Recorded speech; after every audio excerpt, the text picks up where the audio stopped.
Hey everybody, welcome in. Welcome to, I guess, a low-key new beginning. Not really. This is more of an experiment for the rest of November. Um, I will be attempting to stream full time Tuesdays, Wednesdays, and Fridays.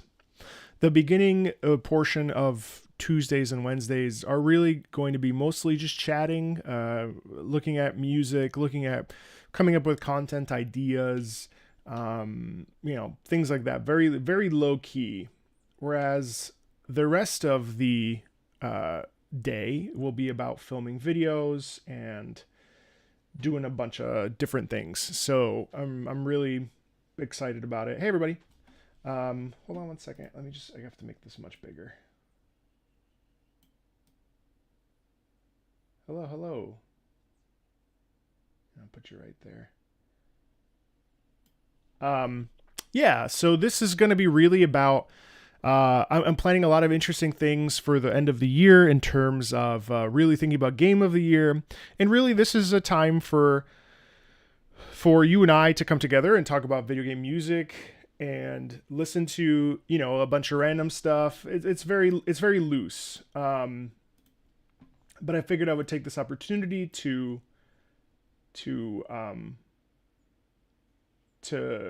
salamat po, to really get into the swing of things. Let me make sure this is working correctly. Okay, yeah.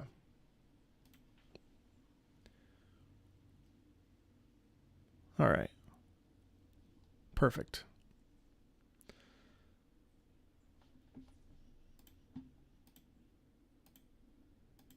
Restream. Okay, we're good.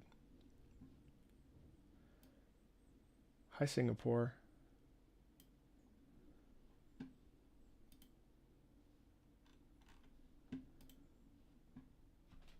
So essentially, I posed a bunch of questions that I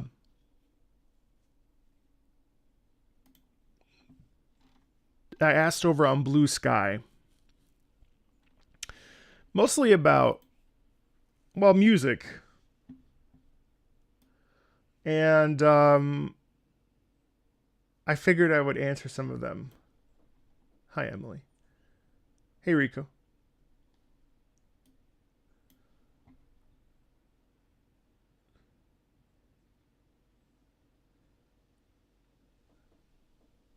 Yeah, I'm excited for the Wolverine game, for sure, of course.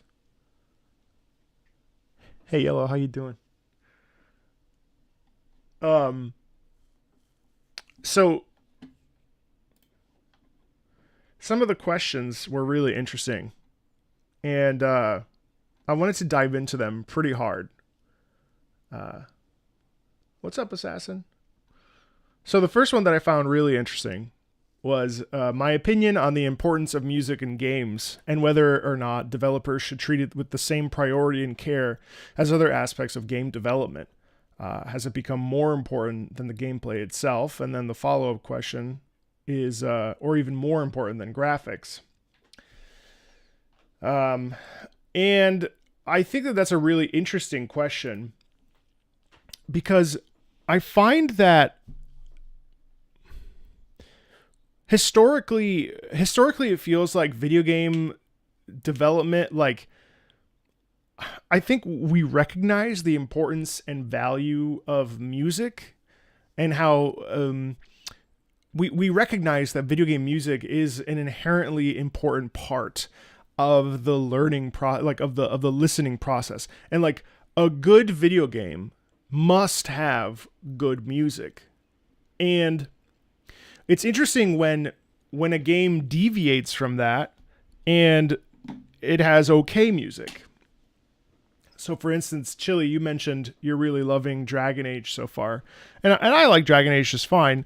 I've been enjoying my slow playthrough of it, but what I would say is that musically, it's very disappointing. In the sense that I had no preconceived expectations, and disappointing is also like such a personal preference thing. Like, I find that the music in Dragon Age is very much film music. It doesn't.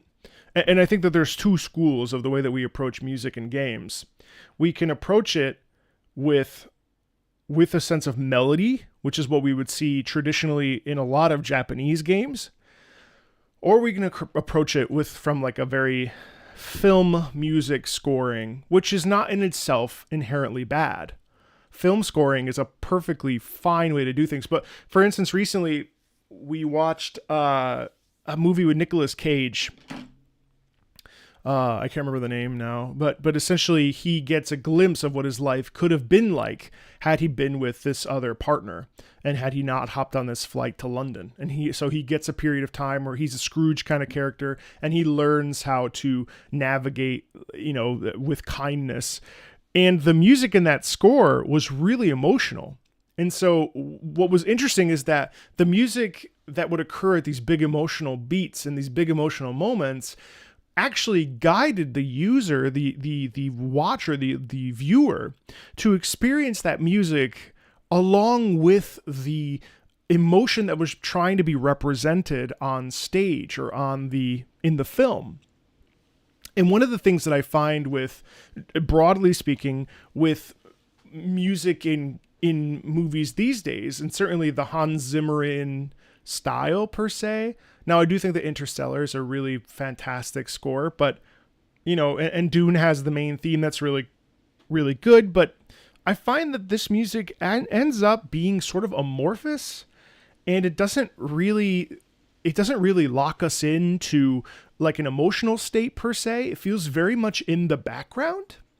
And I find that I think the best games are the ones that thrust the music forward. Now, interestingly enough, based on my understanding of video game music over the last 3 years of really in-depth looking at it every single day, video game music has benefits because it can feature in character discussion. It can feature in boss fights. It can feature in, when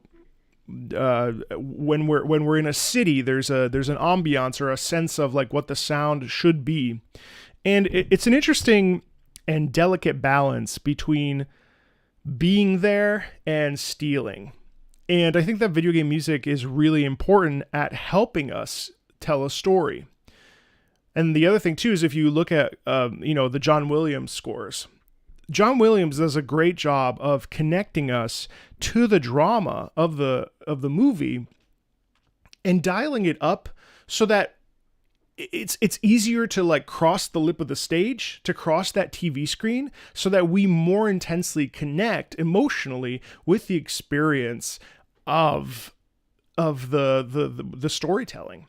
And I think like Dragon Age is a prime example where I feel like it's not that it's bad. I mean, like in the first couple of scenes, in the first couple like 30 minutes or so, when you're experiencing the first bit and there's a big moment where you interact with somebody and they're trying to do something and you stop them from doing something. I mean, I think it works there. But in general, the music has sort of just been kind of there. I had this experience as well with Dragon's Dogma 2, where Dragon's Dogma, it didn't, I mean, yes, there was battle music and stuff, but it was just sort of there. And it didn't necessarily enhance or change something. Yeah. So that's my thoughts on the importance of music in games, because I think that game devs should treat it, and I don't know if they do, but I do hope that game devs do treat video game like music in their game as a like catalyst for pushing the narrative forward. And I think something that happens is that if we don't do that and the music becomes second to, I think that's where we run into problems. So, there's a lot of good composers that exist in the video game sphere. It's actually, I think, the forefront of where we are in terms of like modern day composers and where they shine the best. I do think that it's not in classical music, but or in movie music. I actually do think that the best composers that exist are actually in the video game music land. You know what I mean? So thanks, Bekir. So that's my perspective on that. We can't limit that. It has to be as important as the visual cues in order for it to really sell. Weird. This new... I can't see when people become members. Thanks, Bakir.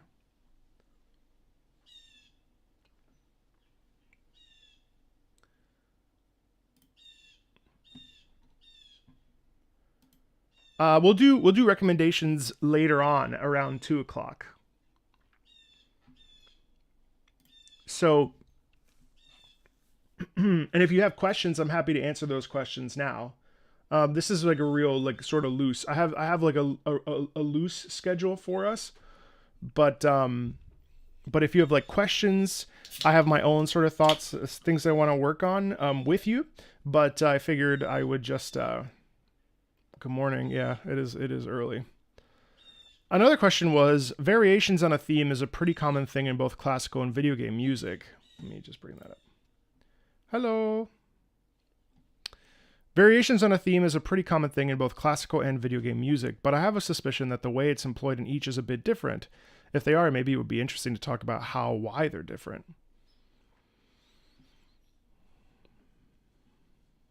Yeah, so I'm trying to think of a good example, but I can't right off the top of my head. But variations on a theme, essentially, you know, we take a theme, whether it's a main theme. Well, in a video game sense, it would be a main theme or some sort of leitmotif or whatever. In a classical sense, that would be a motif. And then we would take that and expand upon it and modify it and so on and so forth. And that's interesting because I find that in video games, we tend to take a main theme and we tend to bring it up multiple different times. And then maybe it changes, maybe it doesn't. In classical music, we really get a sense of change. I can't think of something off the top of my head. Have I heard of any Sound Horizon? No, I haven't. Sound Embrace versus Footsteps in the Night. Let's look at that. Let's look at that. So here's a variation on a theme. So we have Sound Embrace.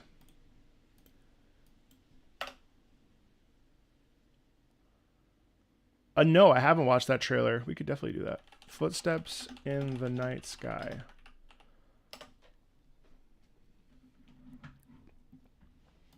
That's right. I know you sent me this, Dearsley. All right, hold on one second. We're talking about motifs. I think we're mostly talking about motifs because we're talking about variations on a theme. But I guess leitmotifs also do that, so. Let's listen to Sound Embrace first and then compare it to how it sounds the other way.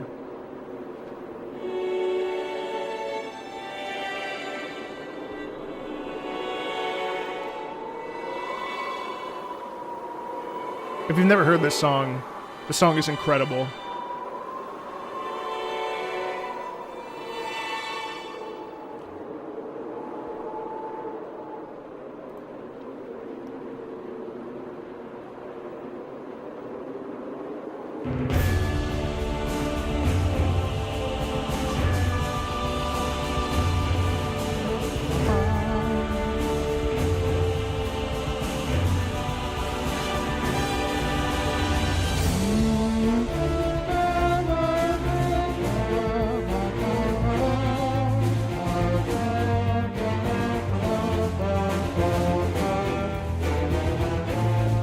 So that's that right away in 58 seconds. Obviously, the first half was just sort of meandering around with the, that sort of sound quality there.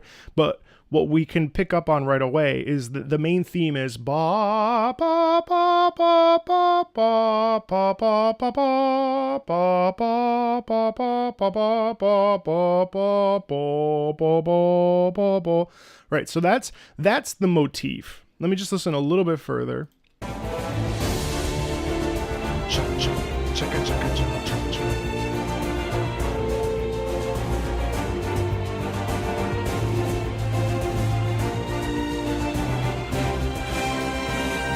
Okay, so that in the first 30 seconds, that's the motivic, that's the theme of this particular song, because this isn't like a main theme. A prime, actually, you know what? A prime example of a variation on a theme would be Ace Combat 7.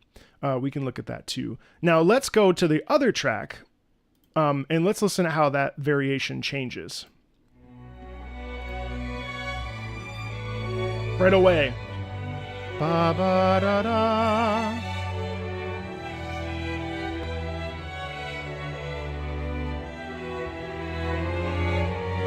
Do you see how that in and of itself becomes it automatically shifts. So that is a true example of a variation on a theme, right? So that's really neat, because we have one version extremely heroic here,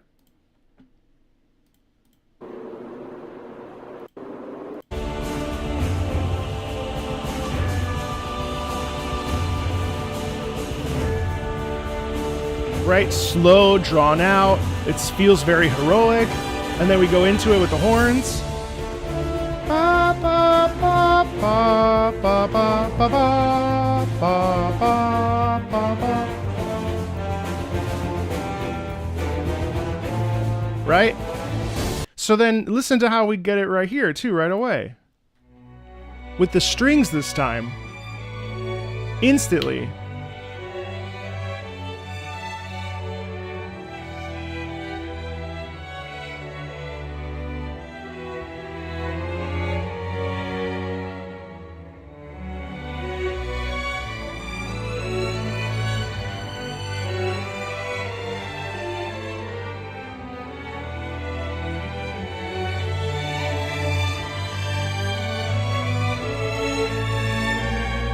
That's so cool. Does anybody else have any ideas for variations on a theme in video games? Su Beso de Plata, oh, from Blasphemous 1 and 2. Let's check that out.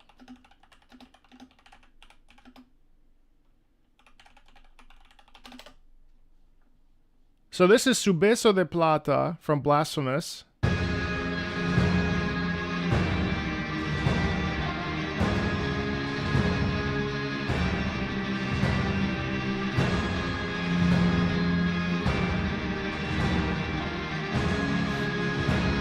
We have some introductory preamble here.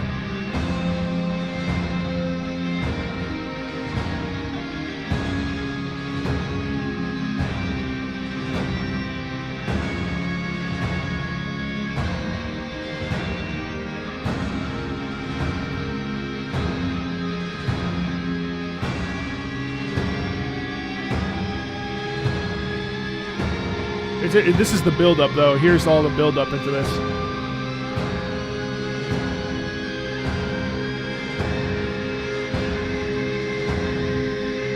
Oh, the Redux version? Okay, hold on.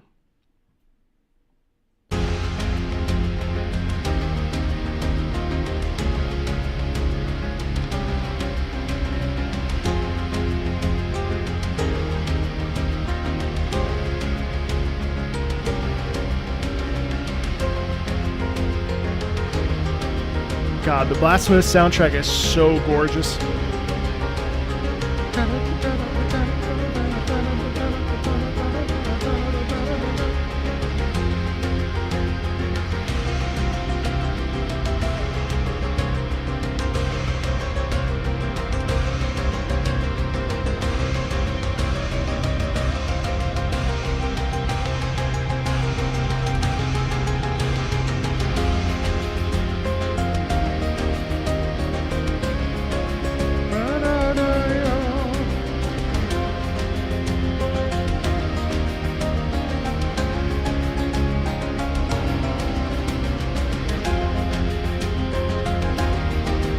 And then let's compare that to Padre de los Penitentes from Blasphemous 2 and see if there's a similarity.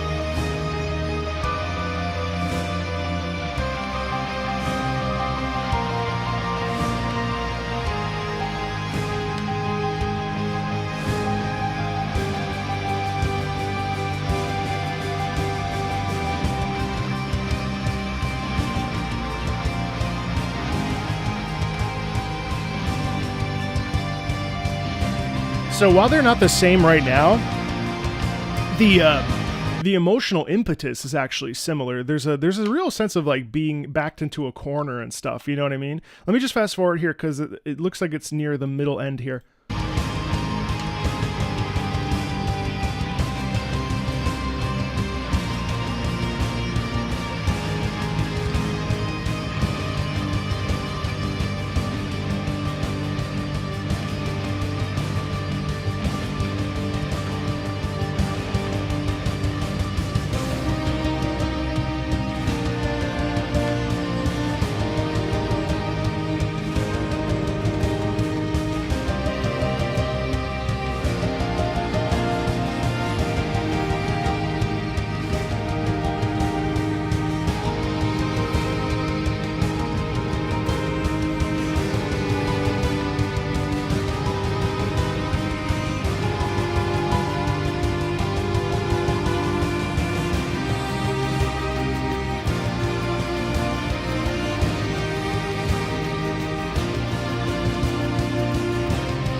Nice, huge.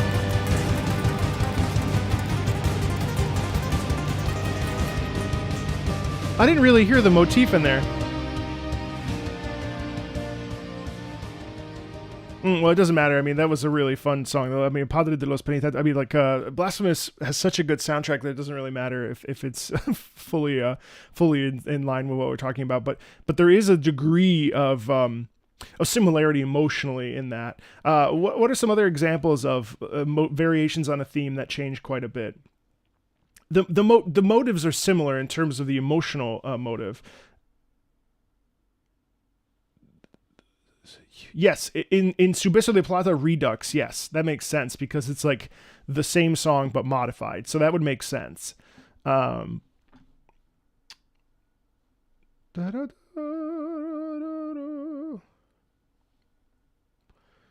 Risk of Rain versus the dehydration of Risk of Rain. All right, let's check that out. Let's look at how we do Risk of Rain.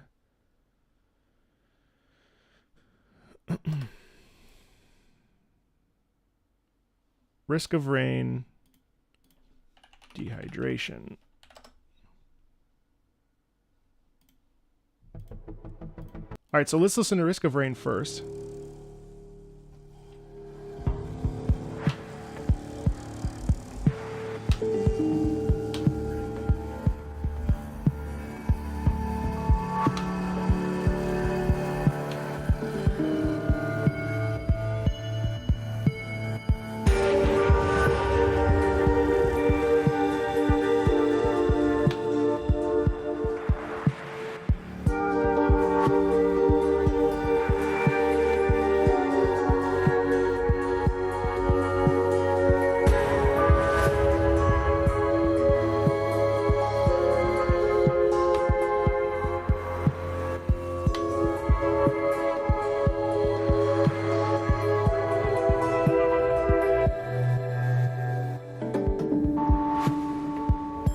Damn, this shit's funky as hell.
So it's interesting how musically this gives us a real sense of I don't know. It's weird because it's really like it's wide, but it still leaves us with a sense of almost fear, right? And I think part of that's because like there's not necessarily a melodic grasp to grab a hold of to makes us feel like we're locked in, right? But then if we go over to, let's see if the Dehydration of Risk of Rain 2 is similar.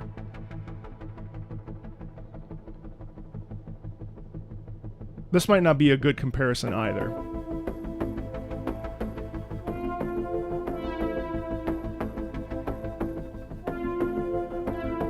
But see, this has a more melodic leaning.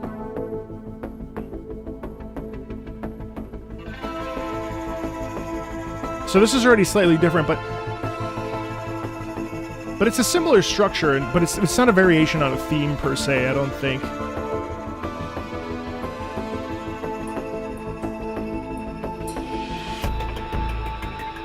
Well, there is a little bit in there.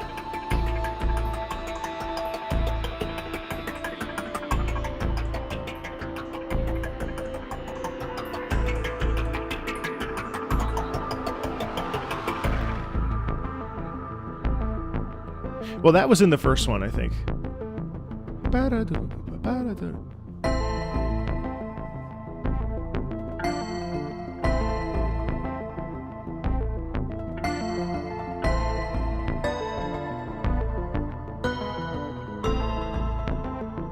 But this is actually more melodically hooked in. There's more melody in this.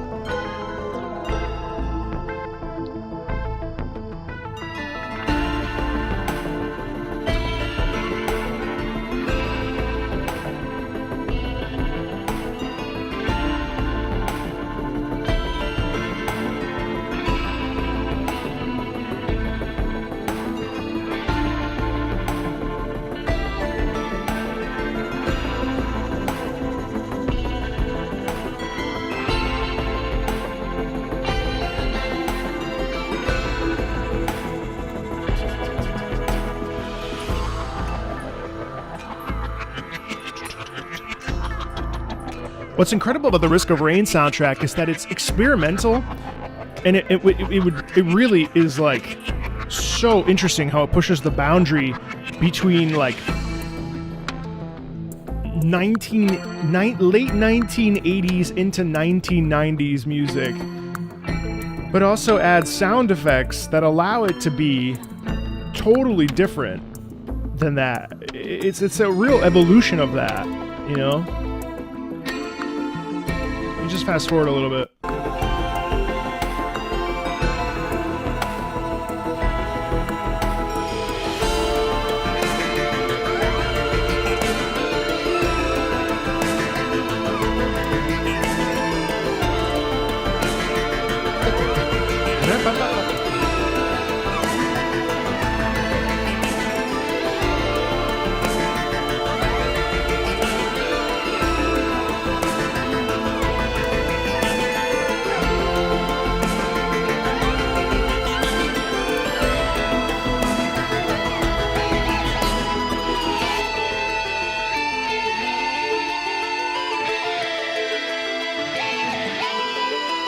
Beautiful arpeggiations in there.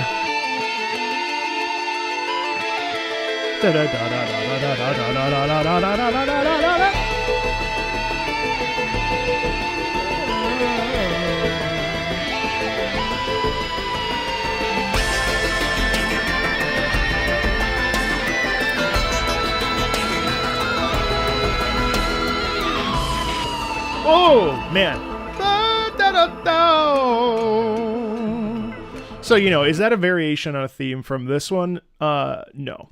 No, it's not. But that's not necessarily a bad thing because it gave us an excuse to listen to more Risk of Rain music, and I'll never have a day of complaining about listening to more Chris Christodoulou. I think like the sheer variety on display here and the incredible feeling of pain that somehow is able to be poured out of a guitar is just absurd. It's just phenomenal.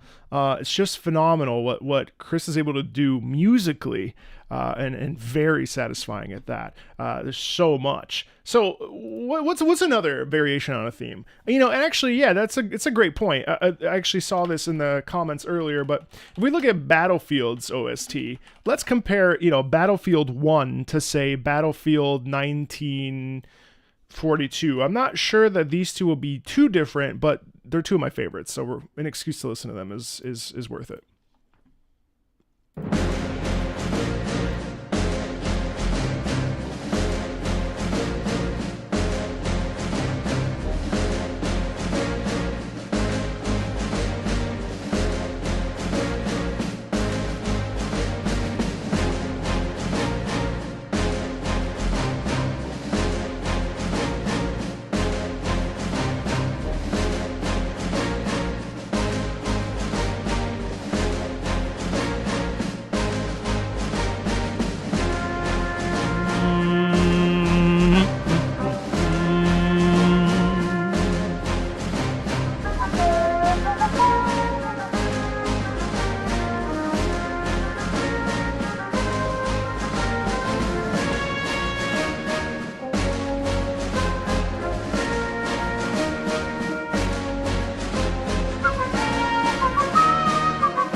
Yeah, I mean, it's hard not to love. The Battlefield theme is just such a classic, and I really think it's hard not to love it. I mean, like, I think, so again, but this is an interesting point of discussion when we talk about variations on a theme, because classical music doesn't have main themes. That's like strictly a video game, like, conundrum. Battlefield is like a prime example, and there are other examples, of course, but like, classical music doesn't have main themes. We have openings, but those are usually, overtures. Overtures are different than main themes because even though they function more or less the same, overtures are intended to set up the future motifs that will occur in the show of an opera, as an example, right? But like, you don't go into a classical musical symphony necessarily, and you don't hear like, oh, this is the main theme of the night, and then that comes up a bunch, right? So like, main themes are an interesting thing when it comes to video games, because main themes set up the experience, much like an overture. They set up the experience, and then that theme may appear later on, but it also may not. And that's the cool thing about video game music in general, is that we can have, proof of a hero. Proof of a hero shows up during desperate battles. It's not necessarily I guess it would be considered the main theme of the series, but it's certainly like the staple musically of the series, right? It appears in basically every one. But if you look at like Monster Hunter World as a prime example, Monster Hunter World has a main theme. And yes, that may appear, or the Astera theme, that comes back multiple other times throughout the game, but I wouldn't say that I forgot my train of thought. But the point is that like, the Battlefield theme is the Battlefield theme, and the Battlefield theme has variations like the Battlefield 1 version of it, which is heavier, more anxious, more stressful.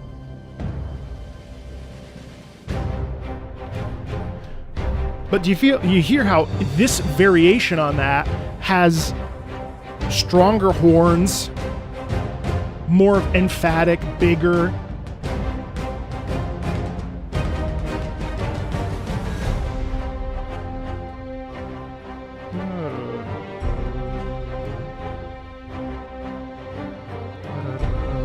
This one's more string-based.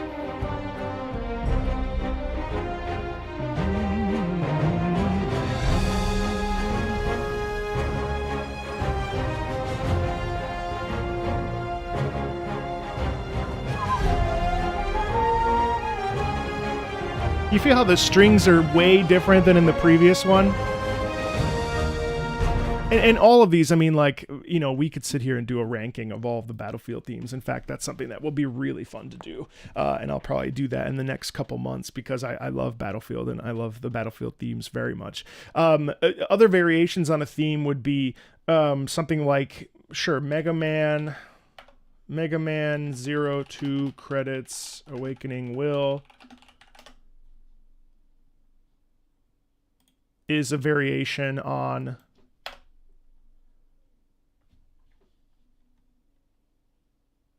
the intro stage theme.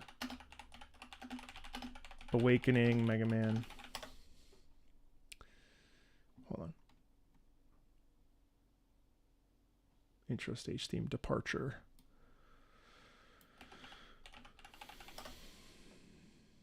All right, so this is Departure.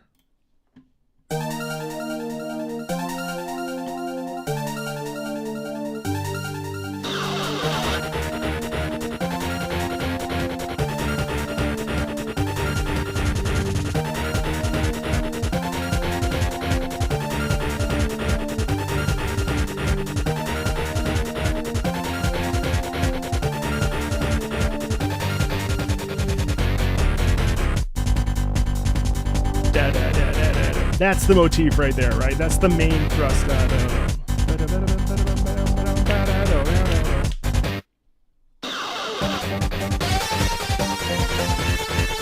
There's a motif too.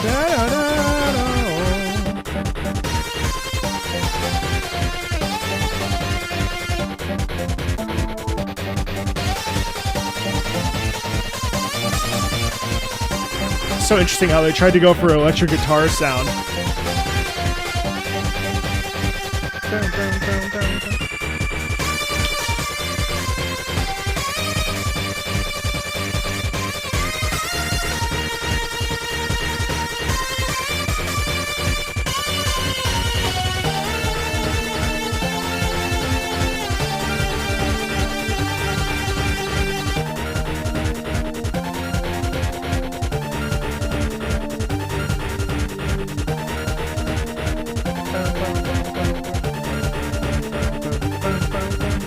All right, so that's the motivic idea of that. So then let's see the variation. Right away.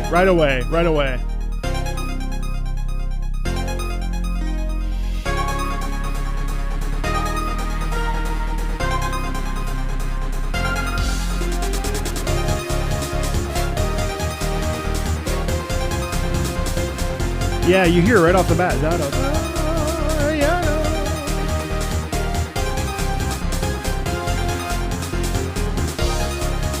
You feel how like it's the same rhythm, it's the same motivic idea, but melodically it's actually much brighter, much warmer, much more inviting, right? It's like like a change has occurred. Yeah. You see that? That's cool. Da da ya da da.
So it's a really cool thing. It's a really cool thing to go from one emotional state with the departure, with the first of the, you know, the opening intro section of that, and then go into this, which is similar melodically, and it's a prime example of a variation on a theme. What's up, Alex? It's good to see you, brother.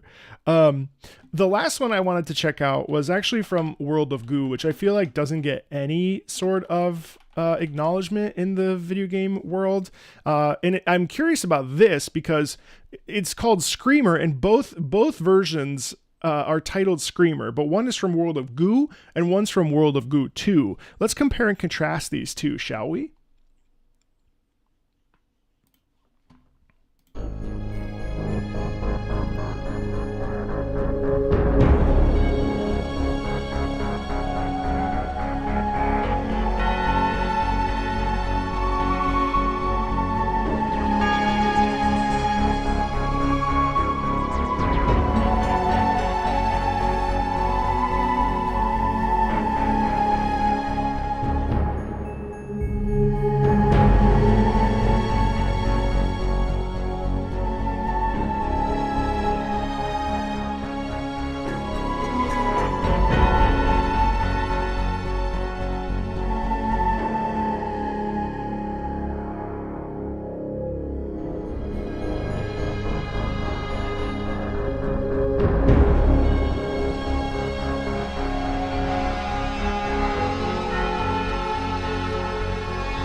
So the motif is right there. That's the motif, right?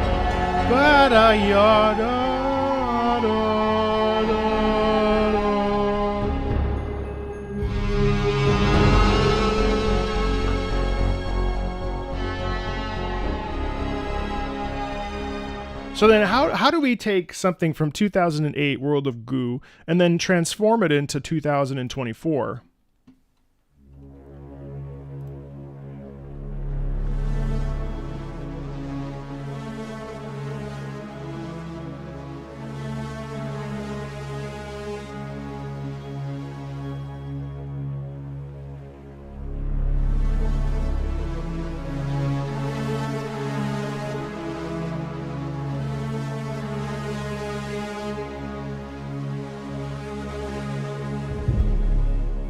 So you hear it with the twinkling right there.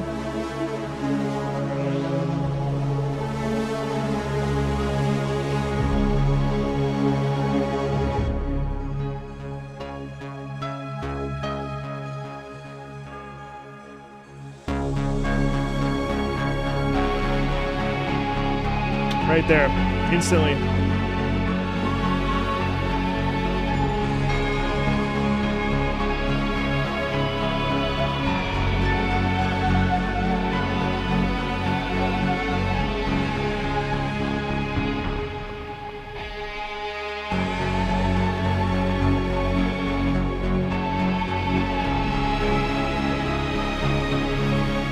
So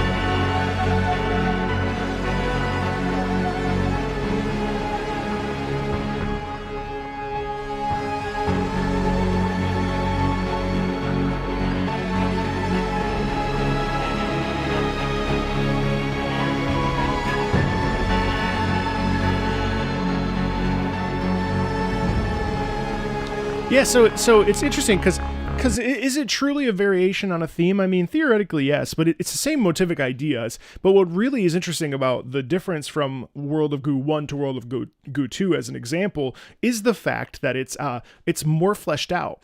And so it's more expansive. Now, consider the fact, too, that World of Goo 1, that piece is 1 minute and 30 seconds. So it's almost like there's a lot of repetition in that, whereas this one's there, but it's much more ambient, much more immersive, and there's more of a sense of desperation and loss in this particular version I think the second one more so than the first one. So is that a variation on a theme? I mean, yeah, I think so. Obviously, we're reusing it. But I think anytime you take a motivic idea or a theme and then extrapolate from it, make it more advanced. And we see this a lot in tons of other soundtracks. I mean, like Hell March 1, 2, and 3, Final Fantasy VII Rebirth obviously is huge about expanding and variations on original themes from Final Fantasy VII. There's tons of examples of this, and we definitely need to listen to more. I just, that question was brought to me, and I felt like it was a worthwhile thing to bring up, especially in the context of a video like this. So it's pretty cool stuff. So, all right. So that was the question. That was a really good discussion question, and that will be turned into a video. So thank you for that. So let's see. What other questions that we have asked here over on BlueSky? Translating music from games into live performance. Sometimes music doesn't translate well to full orchestra, but other times they do, even if they aren't originally orchestrated. Yeah, I wholeheartedly agree with you. It's a really interesting thing how... Now, I don't know the specifics, and so I'll be honest. There's a lot of things about music in video games that really works well within the context of a video game. And one of the problems sometimes is when we use these VSTs and these MIDI files and these sort of, we're on our computers composing, we're not necessarily at a piano. And so it doesn't always translate super well to orchestra. And that can be really frustrating for those of us that like going to live performances, because sometimes things don't really line up. And it's also why some things are really hard to program. A prime example of this would be the Genshin Impact concert. I would have loved to have heard the Scaramouche battle theme at this Genshin Impact concert, and we've seen it live. We've seen it recorded with an orchestra on stage, and it works, but a lot of the technical limitations from that come from that EDM soundscape, which is very we can do it in a concert setting, but it struggles, I think, from a professional perspective live. Live is really challenging because, another prime example is Ascension from Final Fantasy 16. Okay, Ascension, one of the most glorious pieces of music I've ever listened to when it comes to the evolution of classical music, is the defining feature of Bach, and it sounds like Bach. But the problem is that piece is so long. It's 16-ish minutes, give or take, with all the action that's happening, and the action is really, really just so incredible with that particular experience in game. Now, the problem is when you translate it to orchestra, and I went to a Distant Worlds concert, and I saw it performed on Distant Worlds. And what ended up happening is that it just sort of ended up lasting too long. There was no through line melodically, because it ends up being noise, or it ends up being repeated so many times due to action that if it's not transcribed and shifted specifically for the performance of an orchestra or a live performance, it actually starts to lose some of its muscle. Now, that being said, there are plenty of pieces of music from Guild Wars 2, from The Elder Scrolls Online, from Halo, from Bloodborne, from hundreds of other different games that translate unbelievably well to orchestra. I mean, look at any Mario or Zelda game. I mean, those songs translate so well to big band, to jazz, to orchestra, to swing, to any sort of variation, to opera, any sort of variation. And those motifs and those themes work really well. And part of the reason for that, I believe, is because of the melodic emphasis, which is something I really harp on in my day-to-day discussions about video game music, is that melody makes it so that it's actually easily transcribable when we then get to perform that on an orchestra stage, which is really, really, really cool. Now, also another prime example would be Toho. There's a video I watched of a pianist playing a Toho piece for a piano competition, which is it's crazy. And that music is so MIDI. It's so done on a synthesizer, on a computer. And so it's pretty fascinating how music and translating it from the comfort of our homes and our computers to then transporting it to orchestra, how different that experience can be. And I think it takes a lot of managing and looking at pieces and saying, okay, well, how do I do this and how do I do that? And also arrangers, because a lot of things are better arranged if someone can then take a piece and be like, oh, you know what? For a performance, we want this to be 5 minutes. We want this to be 10 minutes. Let me just snip, snip, snip here, do this, do that, do that. A prime example of something that's really cool is Final Symphony 2. Final Symphony 1 and 2 are symphonic pieces, are symphonic programs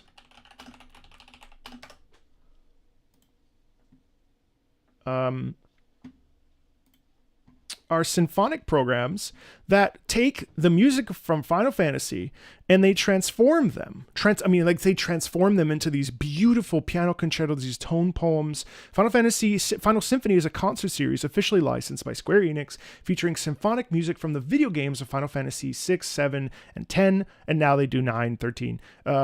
Originally composed by Uematsu and Hamauzu, the creative director and producer of the World Tour is Thomas Booker, and it's pretty cool because we essentially, and I've noticed this too in I was listening to Final Fantasy Rebirth soundtrack as I prepare for my end of the year video game music thoughts. And one of the things that I noticed that's really cool is the difference between Uematsu and Hamauzu. And if you don't know the difference, it's really fascinating because Uematsu writes Uematsu is such an amazing composer because he writes melodically first. And so it doesn't necessarily have a lot of texture. When we talk about texture, we talk about let's think if melody is this big, texture makes it this big. We're adding instrumentation, we're adding size, we're adding volume, we're adding color, we're adding tone. And Hamauzu does an incredible, Hamauzu is a classical composer that happens to write for video game music, right? And it's so fascinating to hear the pieces from Final Fantasy VII Rebirth, or really Final Fantasy 13 is another prime example, and which is composed by Hamauzu, and hearing how he takes those thematic ideas from Uematsu and transforms them and makes them super dense, super dynamic, and super interesting. And I think enhances them in a lot of ways. So a good arranger can really, really make or break a live performance experience. And I think that that's sometimes why a piece that we maybe will hear in a video game doesn't always translate well to the concert hall. Now, I have heard like Guild Wars 2 music, perfect for the concert hall. Doesn't need anything because the pieces are pretty short-ish. They have usually an exposition. They're painting an emotional experience. Or they're painting an emotional experience, or they're showcasing like a dynamic or an emotion or a color, a tone color, which is a really big thing too in classical music. And so those work really well. Of course, Bethesda games work really well orchestrally, especially when we think of the music of Inan Zur. We think of Skyrim. We think of even Starfield. The Starfield Suite is a prime example of something that just like works really well in a classical setting. You've got stuff like Lost Ark, which works really well in a classical setting. Bloodborne, any of the FromSoft stuff for the most part, especially Bloodborne, I'd say works really well for a concert setting. And so what you end up with is this really interesting, these beautiful packaged pieces that just work really well. One piece that I remember listening to in a live concert was the Overwatch main theme. And I was like, this does not work live, like at all. No, it was the character select. It was awful. It was an encore too. And I was like, I don't think that this should be an encore. This just does not work well. And it's really interesting how some pieces just don't work. It's really interesting. I'd really like to check out the Sonic Symphony music because that's something that kind of surprises me that we can then take Sonic music, transpose it for a symphony, and then present that. Like, that's crazy. That's something I really want to sit down and listen to because it's like, how do you take this bright, colorful music and then put it in a classical setting and present it? That's something just so fascinating. It's something I really want to listen to. So it's a great question. Sometimes music doesn't translate well to full orchestra, but other times it does. And why does it do that? And I don't have all the answers, but that's certainly the things that come to mind right away. I've heard some Metroid Prime music. Sorry, chat. I'm also looking at, did I like Sonic Frontiers? No, not in the end. I didn't. Not really. Let me catch up with chat just really quickly. I feel like I've missed some things. Oh. Oh, Fate Stay Night versus Heaven's Feel. Thank you so much, Gundam. I can't because of Fate Stay Night being the... I can't do that here. But that's really interesting, mostly because it's a movie and I don't want to risk it. But thank you so much. Rhythm game music is something that we're going to be covering here very soon. Because a patron actually asked for some music from Demo 2. So I'm going to be doing a rhythm-based video. And we'll either do that later today, actually, or next week. So that's something that will definitely happen. Let me... My whole restream here is not doing what I want it to do because I can't see when people send stuff. And my alerts are not working either. It's very annoying.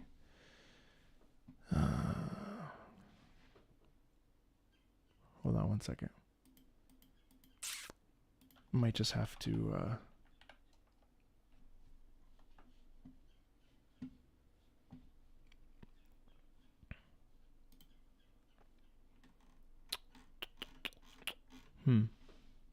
Might just have to pop out this chat and just deal with it.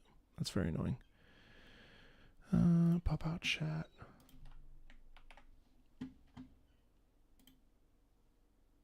One second, guys.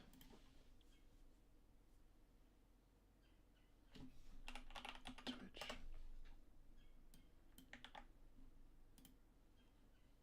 Oh wait, no, I don't want you to see that. That's for me.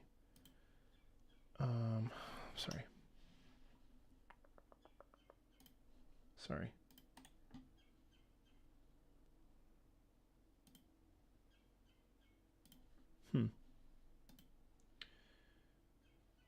It used to... That's so frustrating. This used to show me when folks donated or gave stuff on Twitch, and now it's seemingly not. Bear with me here one second, okay? I hope you're doing really well, by the way. Thanks for coming to hang out on this early morning stream for me. Today is the first day of me streaming the rest of the month. The rest of the month will be full-time live streaming, 3 days a week. I have Restream, Alex, so it doesn't allow me to... Oh, you're welcome. I'm very happy that you enjoyed those. Bear with me as I... Like, I could see chat, but I can't see donations and stuff, which is upsetting.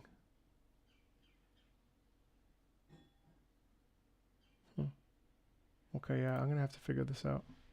Good evening, Yoshi. Okay. So, let's see some other questions. And actually, do you have any questions? Do you have any questions that I can...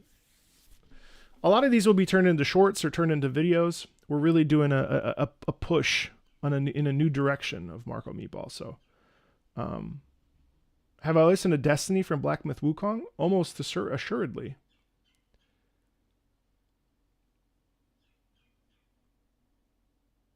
Oh, hello, Ukraine. All my best.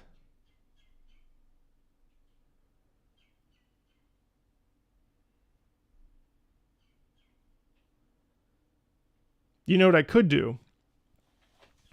We could break down the music of my gameplay experience from the Wilds beta.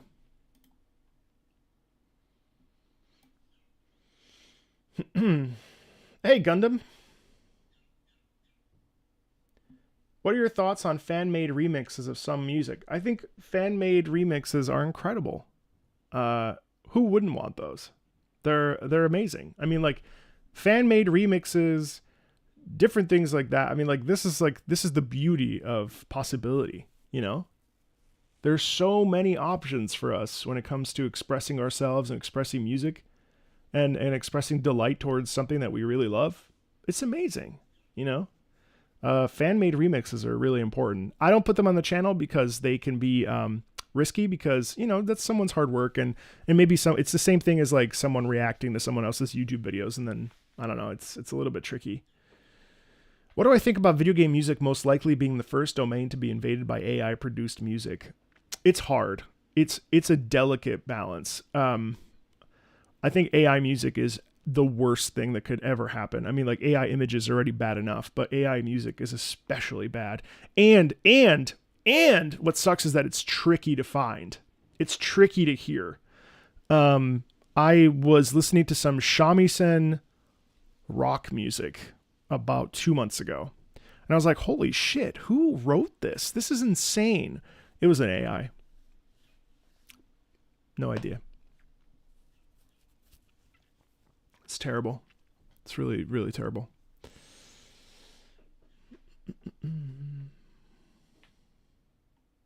Have I listened to World Colluded from Metaphor? No, not yet. What do I think of games creating their own culture and lore for music like that of Skyrim? I think it's incredible. Wagner did it. Isn't creating music out of a culture, out of like a fictional culture or lore, just the most incredible thing? We have that in opera all the time, you know?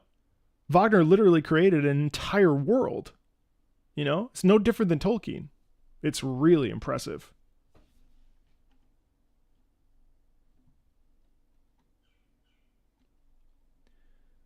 Do you think it would be doable for you to make a video on how to active listen to a piece? That's a great idea. I should. If I called Arcane a modern reimagining of what opera aims to be, how out of touch am I? I don't think you're very out of touch at all. In fact, I mean, why do people love musical theater more than opera? Because musical theater is approachable. Isn't that the same thing? You would think opera is so far removed from the rest of us. We rarely connect to an opera because there's barriers to entry. Now, do I think that those barriers to entry are fair? No, I don't. However, I think that things like Arcane are way more accessible than opera is. And I think opera, that's why there's so much education that has to go into creating a space so that people can have access to it, right? Ever considered, Splatoon music? Of course. Wagaki Band, thank you. Yes, I did learn about them. Thumper, yeah.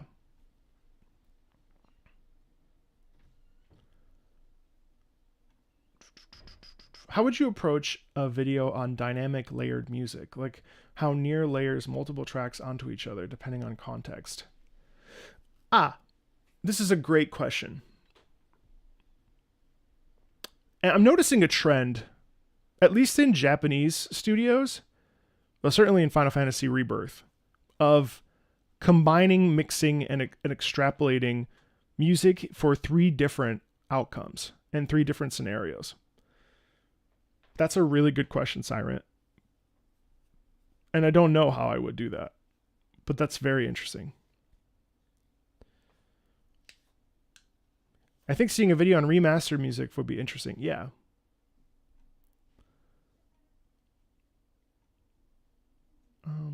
Do I plan on playing through Sonic CD? I plan on listening to the Sonic CD OST, but I probably won't play it. Buckshot Roulette. I have heard some music from Buckshot Roulette.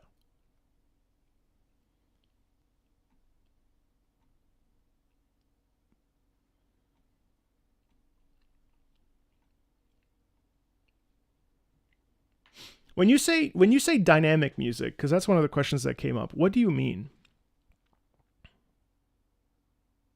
Sets theme from League?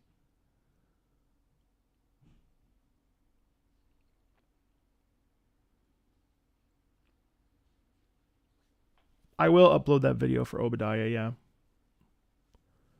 When am I going to play AC6? Probably in the new year. Rainworld's threat music is great. For layering for dynamic. I am excited for Warframe 1999's update, yeah. So I already had the Xenoblade X. I had all three. I had 3 different videos of me listening to the OST, but I got nervous because all of it got copyright claimed because of Sawano, so I got scared that it was going to destroy the channel, so I deleted it all. I was really upset.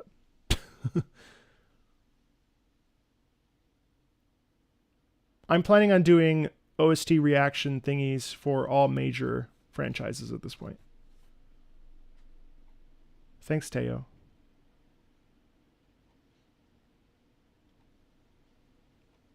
Ace Combat 6. In-universe songs. Yeah, the coolest in-universe music. That'd be fun. Have I listened to Telltale Game? No. Pokemon video is great. No problems. No copyright claims.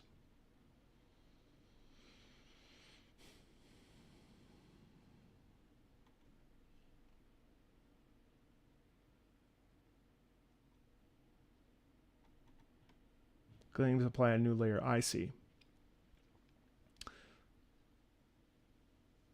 I haven't listened to Kogera yet. Set. Got it. Oh, hi, Mark.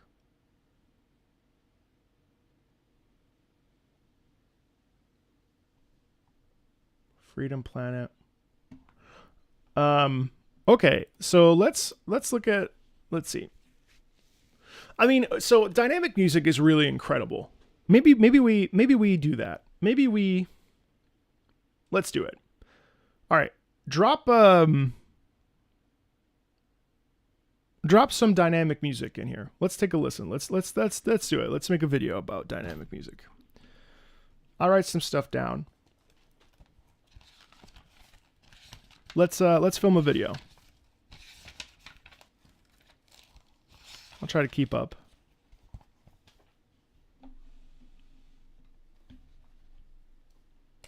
Give me 2 examples from a game, meaning the difference between walking and fighting. Think calm and think battle. Let's do that. And I'll try to I'll take 5. So 5 examples of 2.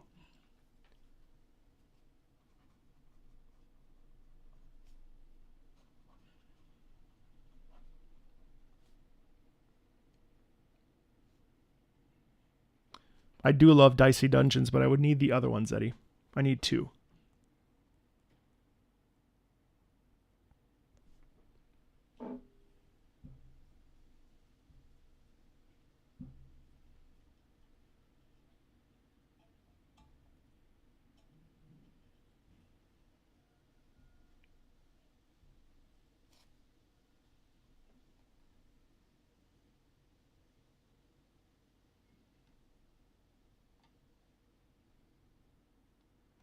Let's see. Yeah, I haven't looked at Stories of Remote Antiquity in a while, mixed with Inevitable Conflict. I'd like to revisit those.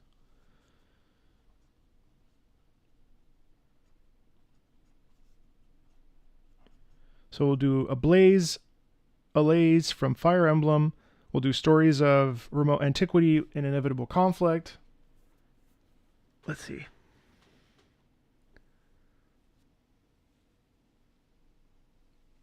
City of Tears and Green Path are connected?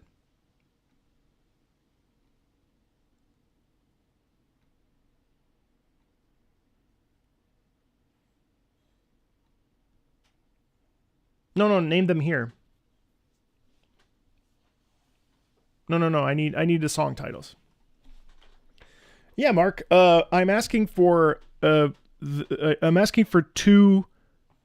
two pieces of music that showcase calm and battle that are the same thing, that modify on themselves, that are dynamic music, if that makes sense.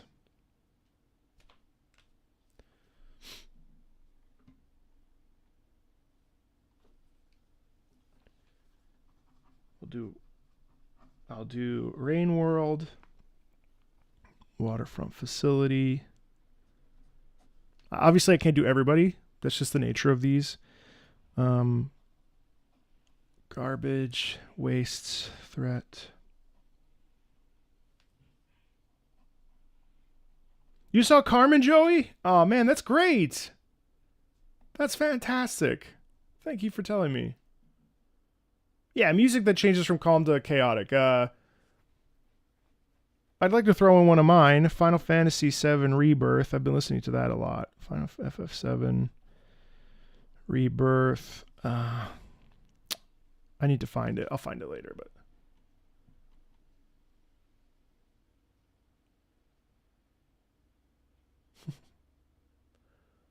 no, Team Fortress or Team Fight Tactics. No, I need to listen to that.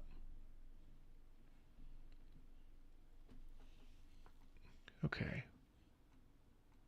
Sacred. Oh my god, there's so many good ones.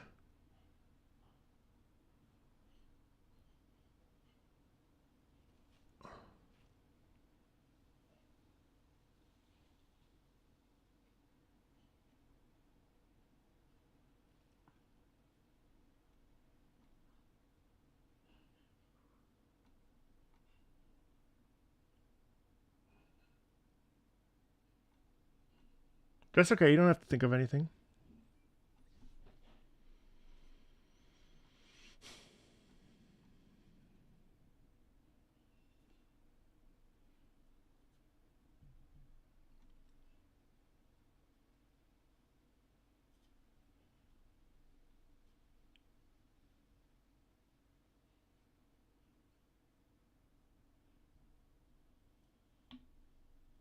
Oh, Conquest. Okay.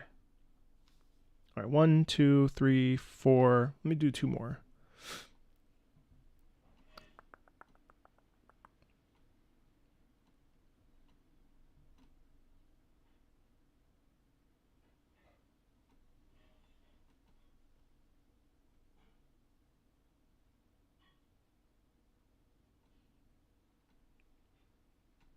Sorry, gang. I'm just looking.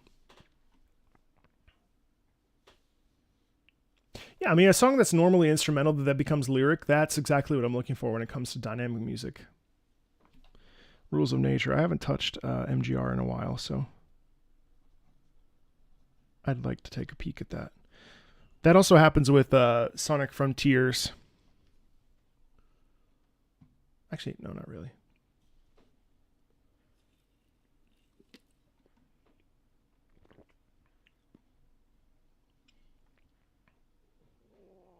Oops, sorry.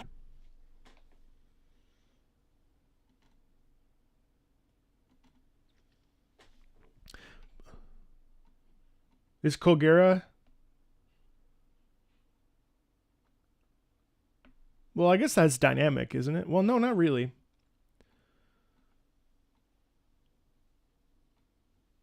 Silent.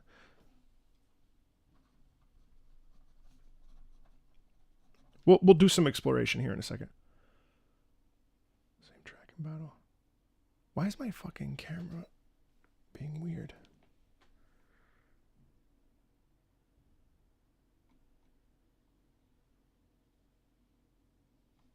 Let me take a look.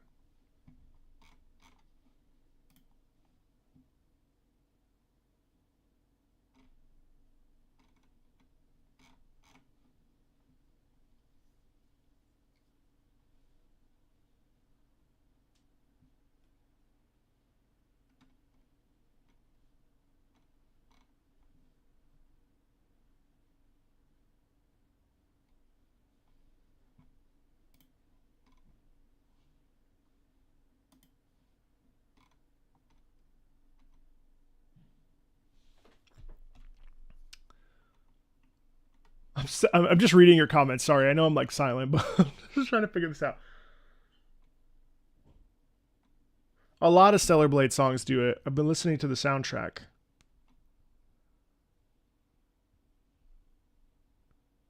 Eve's boss theme from No Straight Roads. Yeah. All right, how many is that? 1, 2, 3, 4, 5, 6. I'll do one more. Let's do 7 because these are going to be complicated.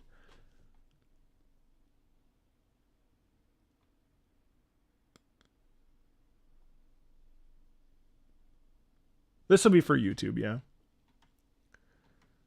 Hey, Miro. Hey, Ziak. Yeah, I'm great. Thanks.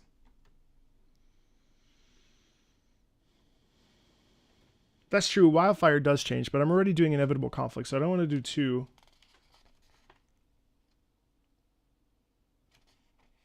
Oh, thanks, Puddin'.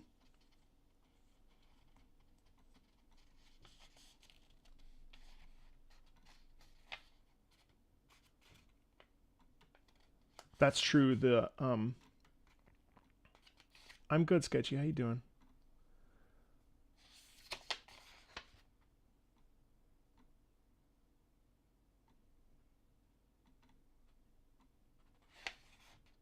You're suggesting Paper Mario Origami King, but I would need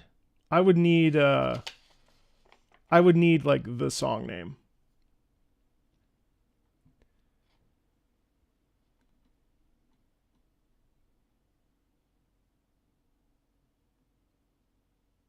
I'm not sure that Colgera is one because if it goes from, I'm talking like you're in the overworld, there's a piece of music, and then you go into a battle and the music shifts to the battle, right?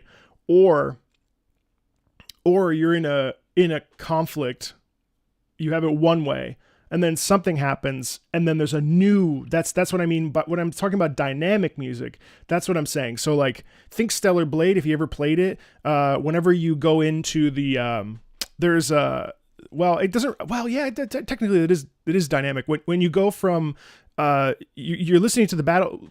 There's two different versions of a track. First of all, then when you're in a conflict, you have the battle, and then you switch into Taki mode, and then you get into another one. Apocalypse Poem from Lost Ark.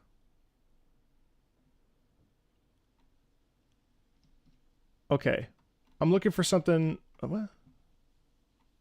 Sorry, guys. I hate to. Batman Arkham.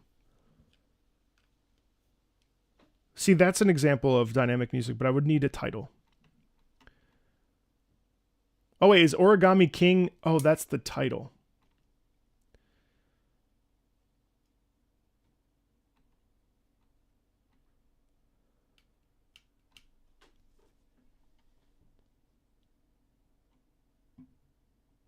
That's true. Actually, yeah, that's true.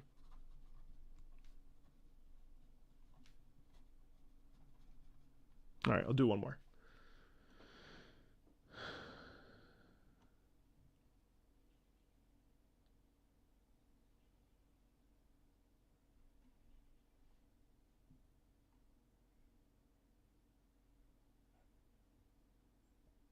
Balatro does that?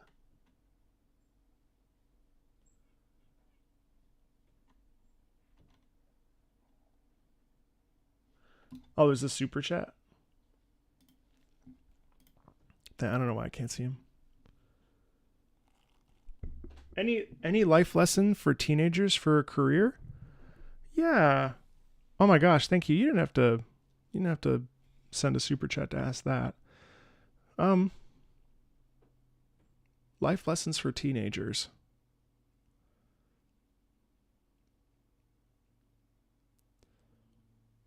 $16 to $25 is awful. Even beyond that, I think if it's okay to not know what you want to do with your life, because there's a lot of times that I don't know what I want to do with my life, and I feel very lucky that I'm in a position that I'm in where I get to like do this. But it's hard, and every day is a new experience. I think something that I wish I would have told myself is to relax. I wish that I had known that I should have gone to a therapist sooner. You know, freedom is hard when you're in your teens because you're depending on your family situation, you're living with your family. You know, you don't necessarily have freedom. Being a teenager is hard. Being a young adult at like 20 something is hard. And I think one of the things that we don't talk about very often is that I think young men, it's hard. It's hard to figure out where your place is in the world, you know, and who you are. And I think one of the things that I saw recently is that my dad said something really interesting to me, because we'll get back to the thing really, really quickly, guys. I just really want to answer this because I think it's important. any life lesson for teenagers for career? Well, that's hard to ask, but I'll just speak generally. I remember when I was coming up and when I was a teenager, I turned to my dad and I was like, hey, you know, I want to be Italian. Like, I really want to feel Italian. I want to be Italian. And he was like, why? Why do you want to identify as something? Like, why don't you want to just like be a person? Like, why do you need to cling to a culture? Like, the culture is fine, but the culture doesn't identify who you are. Like, who are you? And knowing who you are can then become your identity. And I was trying to hold on to something because I wanted to feel like a part of something. I wanted to feel like not lonely, especially growing up as an only child. And so one of the things that I would suggest is to find what you want to be. And that's going to take a long time. It's okay to change. It's okay to think you're going to do something and then do something else. It's okay to lean on a plan B. It's okay to do the scary thing. My parents were really pissed when I left music education and decided to go full-time performance. They were fucking furious. But I said, you know what? Like, I don't want to be an educator. Surprise, now I'm a fucking educator on YouTube. But I don't want to be a music teacher. I want to be a performer. I want to go and do the thing. I want to make buku bucks, be fucking famous. And that turned out to be wrong too. But I was convinced that was the path of least resistance. And in a lot of ways it was. I was quite successful. I was very pleased with where I ended up career-wise. I made the decision to leave. And so, like, don't be afraid to like have to reinvent. I'm not going to probably be a YouTuber for 20 years. Be wild. But I don't think that's going to happen. So I'm going to have to reinvent again. And we all need to do that. And I think it's a really fascinating thing. I talked to a woman one time at my last opera gig whose husband was like the organizer of a film festival, but he originally was a photographer, and then he was a pianist, and then he became an organizer of a film festival. And I was like, what the fuck? How at 50? How do you keep changing? Because a lot of us are taught on a path that we should, be the thing that we are. But changes all the time. So like, just relax. Just take a load off. You don't need to have it figured out as a teenager at all. In fact, enjoy being a teenager. Enjoy playing video games. Enjoy being awkward as fuck. Enjoy not knowing what to do with partners you're interested with. Enjoy saying dumb shit. Like, just be responsible. Don't be an asshole. That's pretty much it.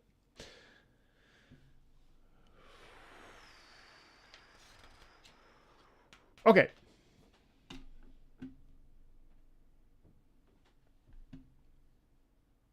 Still hate that there's a stereotype of men needing to toughen up and that we don't cry when all the pain. Bro, cry so much.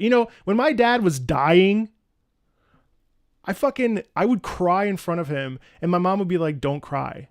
Fuck that. My dad would be like, no, cry. I want to see it. Fucking cry when you feel like crying. If you're sad, let that shit out. And no, people want to fucking tell you not to do that. It's bullshit. It's bullshit. Crying is fucking gorgeous, and you should do it. Cry right now. All right, anyway, back on track.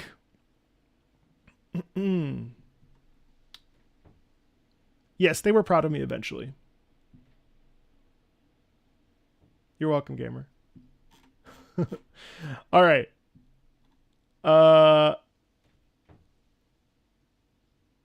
Let's get one more. I'm sorry. I know that this is super not on track.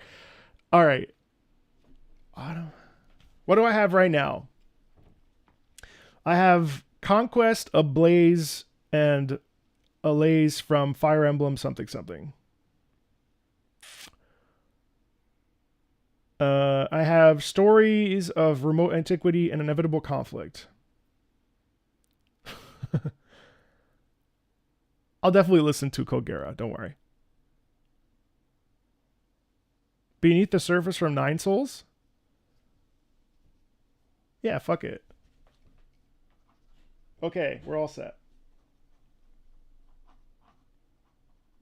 It's going to take me 45 minutes to film this, so. All right, stories of remote antiquity, inevitable conflict, waterfront facility, garbage waste threat from Rain World, Final Fantasy VII Rebirth. I think it's like, I forget what the tracks are. Rules of Nature, instrumental versus vocal. This is a question mark. I may not do this one. Okay, Conquest and okay. Versus Eve from No Straight Roads. I can't wait for someone to be like, this music sucks ass. Why did you pick these? There's so many better options. I got that in my Pokemon video the other day. Someone was like, these choices are terrible. I'm like, bro, it's taken me 3 years to do one Pokemon video. Why can't you just be like enthusiastic? Why didn't I pick Halo? I get Halo a lot. And then we'll do Super Mario / Yoshi. That's super dynamic, a perfect example. And then we'll do Beneath the Surface from something. I can't remember. No, I haven't recorded another Pokemon video. We'll definitely do that on a live.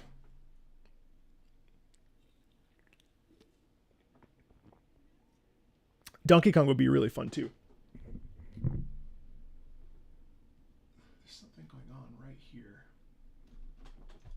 I may just take this fucking thing off because it's pissing me off. For Dank to You, so basically, what this means is music that shifts. And I had to just learn it. It means music that shifts from one version to another. But it retains, it shifts. It's very like video game thing, you know what I mean? It's almost exclusively video games, which is so cool. All right, let's dive in. Let's film this puppy, shall we? So, and then after this, we'll go and look at the releases for 2024, which there were a shit ton. I really want to do a comprehensive video of all the stuff that has come out this year. There's so much music that's been slept on this year. We got to take a look at it, because you know that when OST when year end awards come out, so much is going to get left by the wayside, right? So we don't want that. We don't want that. Super Robot Wars? No. All right, let's dive in. Let's check it out. Okay, so this is. Are you having fun, by the way?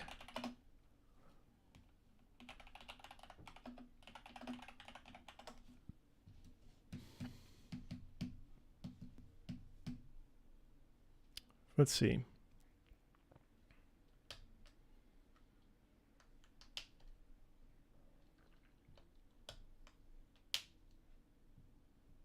Conquest. Wait, so Fire Emblem Awakening. Ablaze. What's the right? Alaze, right? Is this Fire Emblem Alaze? Ablaze, Ablaze, Ablaze. What? Can you help me with this? Ablaze and Alaze. Is this from Fire Emblem Awakening? You're having a blast? Oh, that's good. I'm glad you are. I was a little nervous for today's stream. I've never committed to being a full-time streamer before. Conquest and Conquest Ablaze. Ablaze. All right, so Conquest Ablaze. All right, Conquest. Hey, Ike. Conquest Fire Emblem Awakening. It's Conquest and Conquest Ablaze. All right, Conquest. Oh, I see it. All right, got it. All right. Okay. I'm glad you enjoyed the Pokemon video.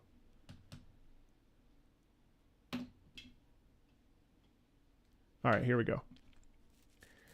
Well, today we're going to be talking about the difference in dynamic music. Video game music is amazing because it's dynamic. It changes all of the time. Whether we're in battle or out of battle, the music lends itself so beautifully to the emotional and story stakes, and they're really worth paying attention to.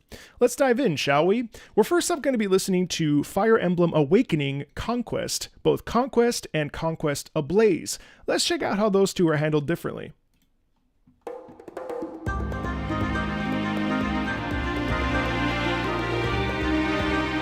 Wow.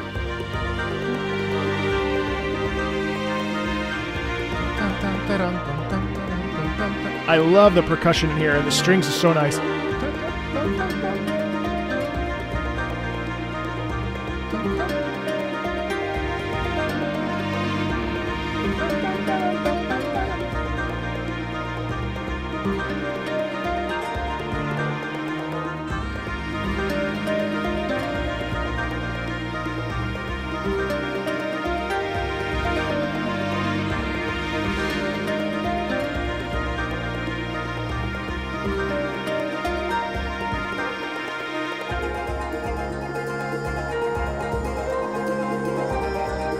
Man, that's like so peaceful, isn't it?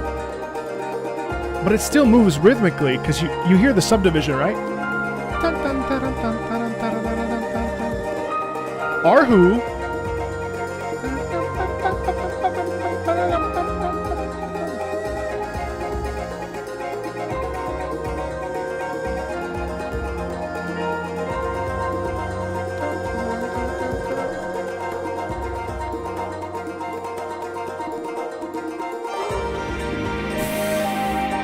Dude.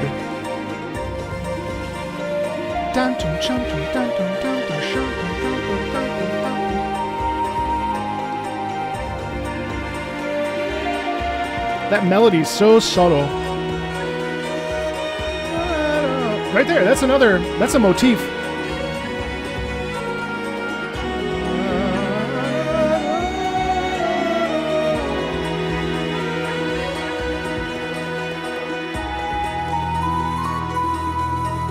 And it like trades off, it like dances with itself.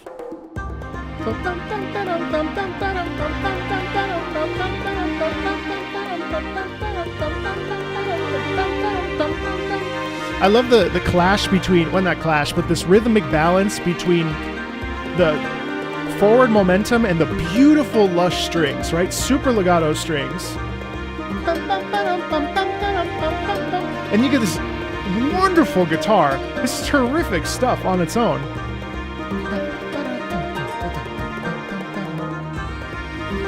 And this like duduk in the background over here.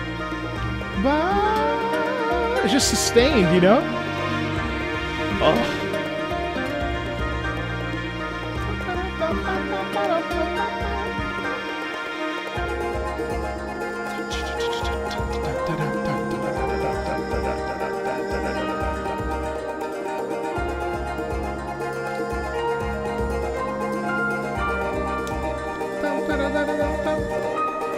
And that subtle arhu in the back, man, it just like lifts your spirit up. That's delicious.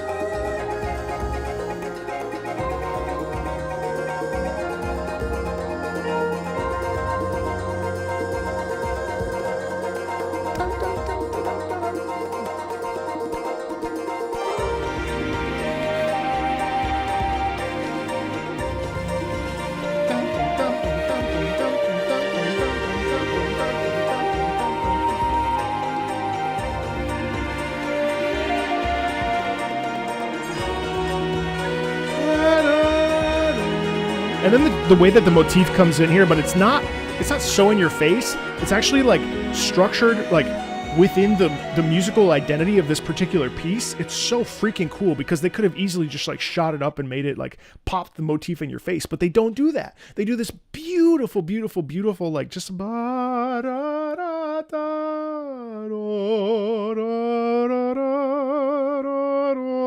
like so that's the like calm version of that, right? That's the peaceful.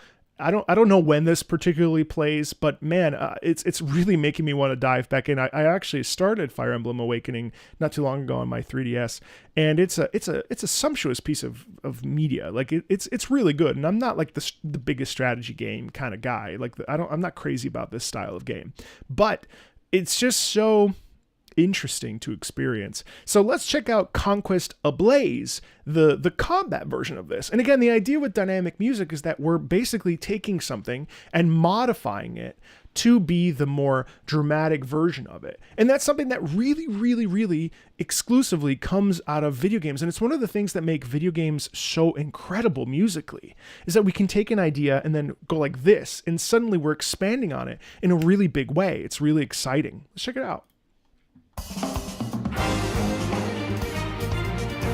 Oh, I love the drum set instantly. Horns, sharper strings.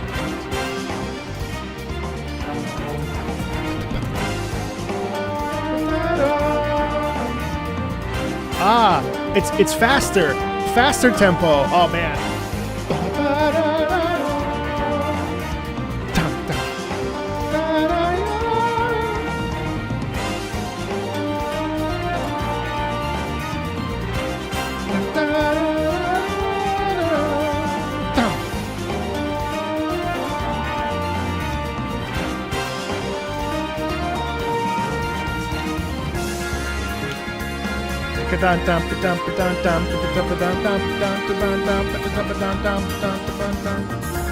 We still get legato, but clearly it's picked up in tempo and in energy.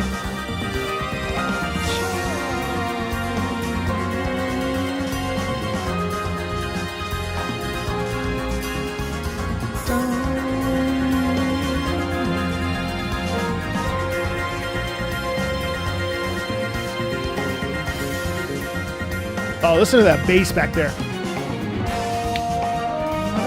And then there's the motif, the main theme.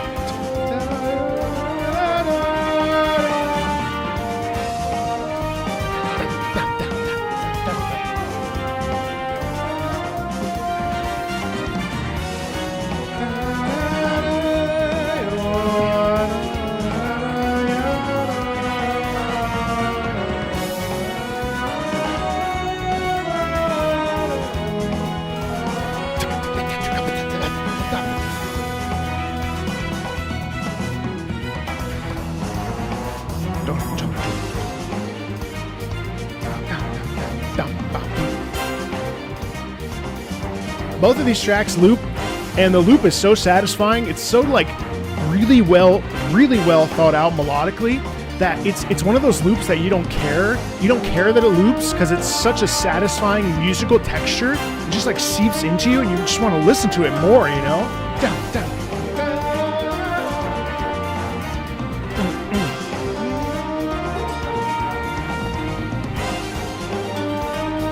Love the way the strings are just going while we have this really slow brass emphasis here melodically.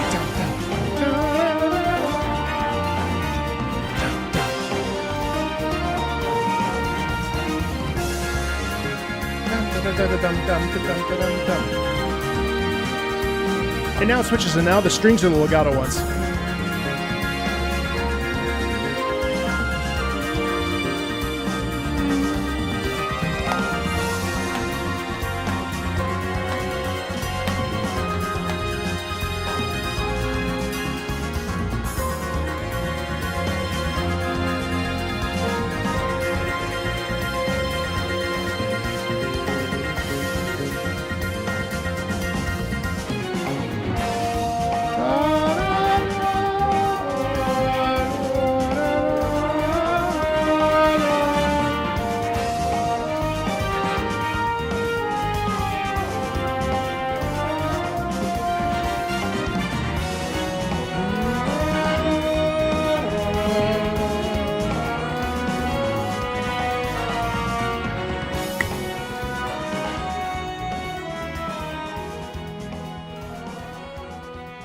That's terrific. Isn't that such a blast? Man, what a great time. And the thing about that is that it's not like a crazy different variation. Like it's not hardcore. It doesn't go from like 0 to 60. Like it just works, and it works really well because it's not jarring. And I think it's still motivating, still inspiring. I love the transition from the calm to the combat version of that. And it really does, like, I mean, it's just a really good piece, isn't it? I mean, it's just so satisfying to listen to, and a really terrific piece of music. It's wonderful.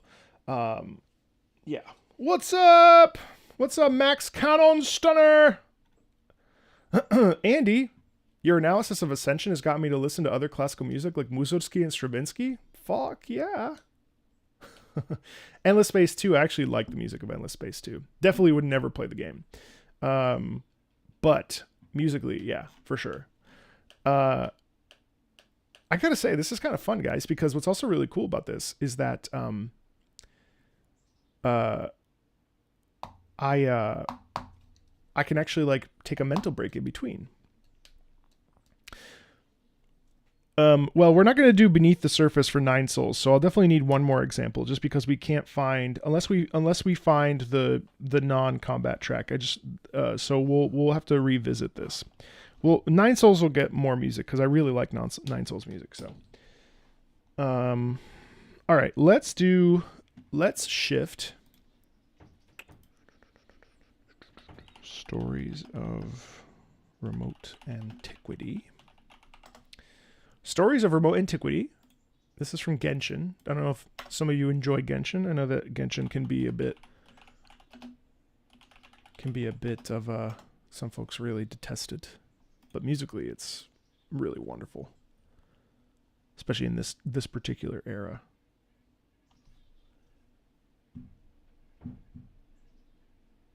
Oh, hey Kai, thank you for that. Yeah. You'd play if it wasn't gacha. I feel like most people say that.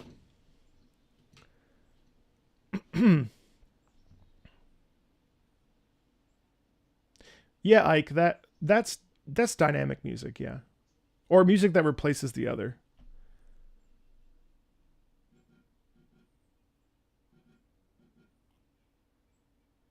Why is my camera struggling today? Okay. All right, let's check out. All right. Let's do it. All right, let's check out Stories of Remote Antiquity and Inevitable Conflict from Genshin Impact. Prime examples of more dynamic music. Halo has a ton.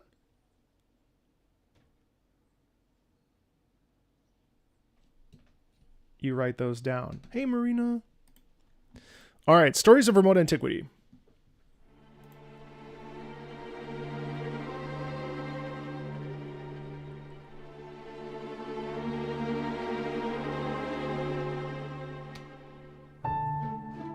Oh, I forgot how good this is.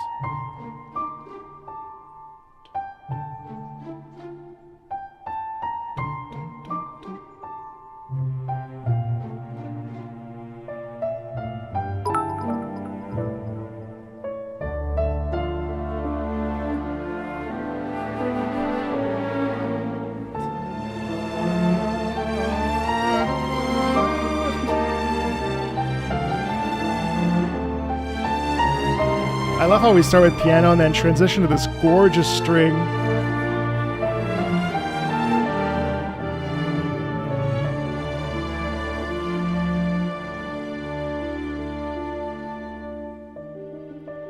And then we have this pickup here.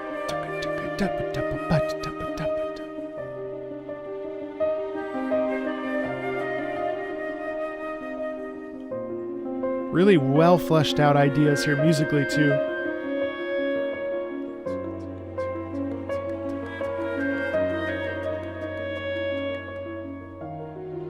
Swell.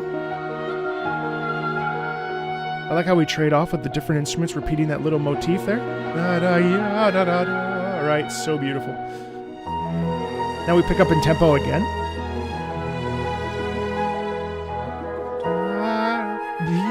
Little bit of space there. Then we shift. We have a different transition.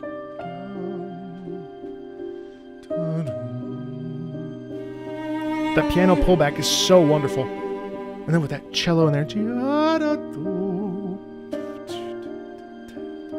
Right? And it's like they're talking. It's like a conversation. Oh, here we go. Right? So it's so melodic. I mean, like, you could sing all of this, right? And then we have that viola, I think.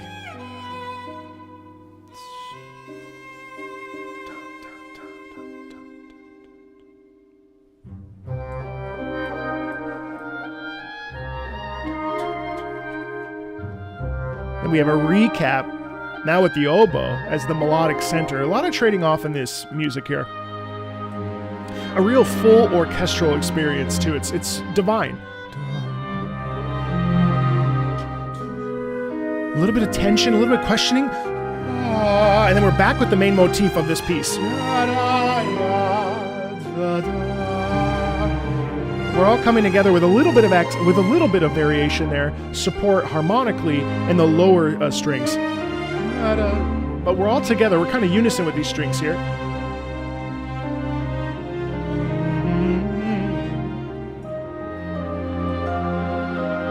Now we're back with this longing feeling, don't we? Right? But we always have a pulse. We're always moving.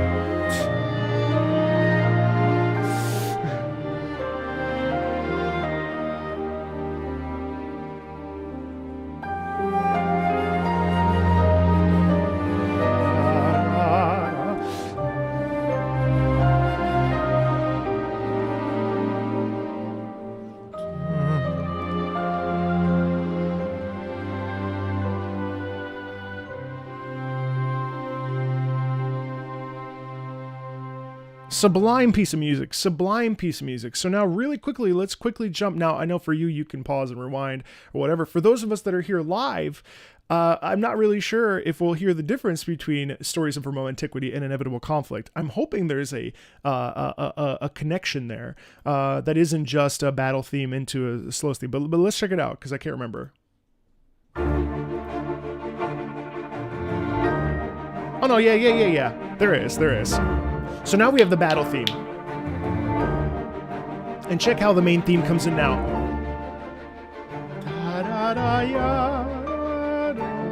Right? There it is.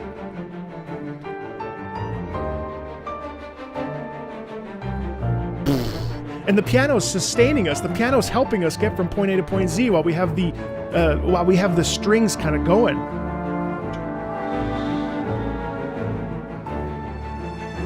Oh, there it is. There's that dynamic music.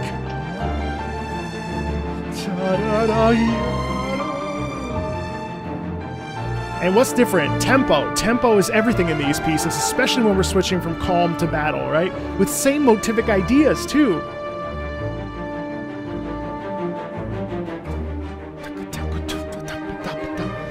Same instruments are kind of leaning in the way they were before, too.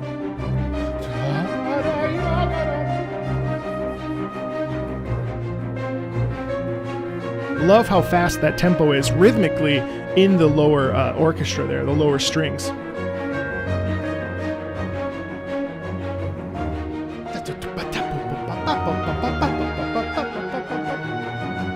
Look how longing too the oboe is in there.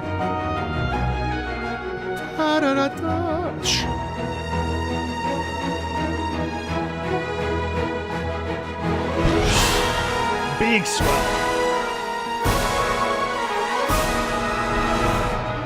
Then we pull back. Virtuosic playing in those strings, absolutely madness here in this upper violin here. Sort of as a upper melodic pattern to the piano.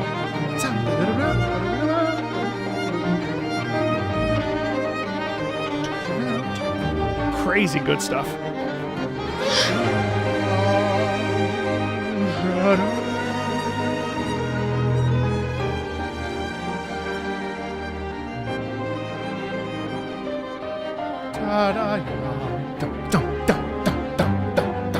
Isn't it crazy how the rhythm moves us?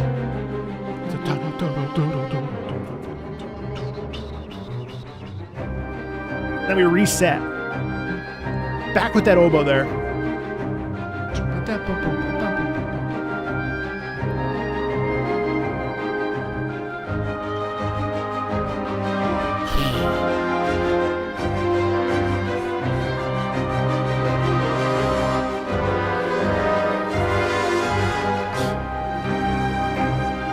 Big block chords in the piano.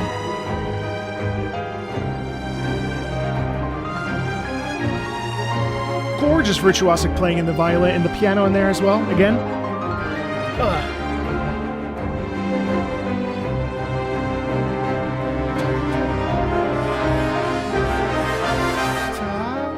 And then we reset again. Now we have questions again.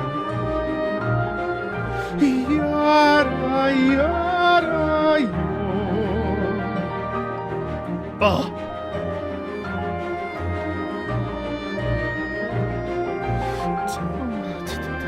Oh my God, the dynamic layers of this are just so phenomenally good.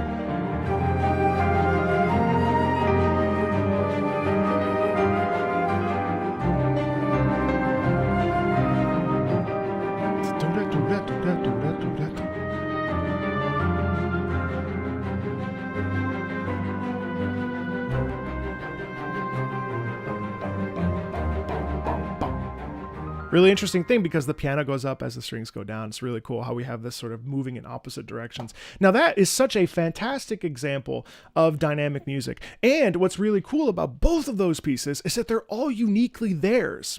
Something that was interesting with the Fire Emblem piece, not to its discredit because it was also really good, is that they were essentially the same piece. Whereas both Stories of Remote Antiquity and Inevitable Conflict felt like two distinct pieces with similar melodic ideas. Now, the Fire Emblem piece was also phenomenal and stunning, so I don't want to take away from that. But it's a really interesting idea, right? That those two pieces are completely separate. And this is a soundscape of Genshin's that I personally I miss. I'm not really hearing that with the current Genshin, soundscape, and that's fine. I think what Genshin's doing now is perfectly good, but that soundscape is one that I love, and a great example of dynamic music and how music in video games is just exceptional. Yeah, it's profound. How you doing, chat? You doing all right? Let me get our next pieces. So we found the. Okay, thank you. So you'd have to search for Ape Man Facility for Calm. Okay, thank you. No problem at all. I'll grab that. So we'll do that too. Appreciate that very much. So. Oop, almost 2 years. Why would that suddenly pop up? What the fuck? Will I make a series reacting to scary video game music? Yeah, we'll do that later today, actually. So come back later today, and we'll be doing a ranking video live. The way you made the title, it shows up as a spoiler on the Discord announcement? Of what?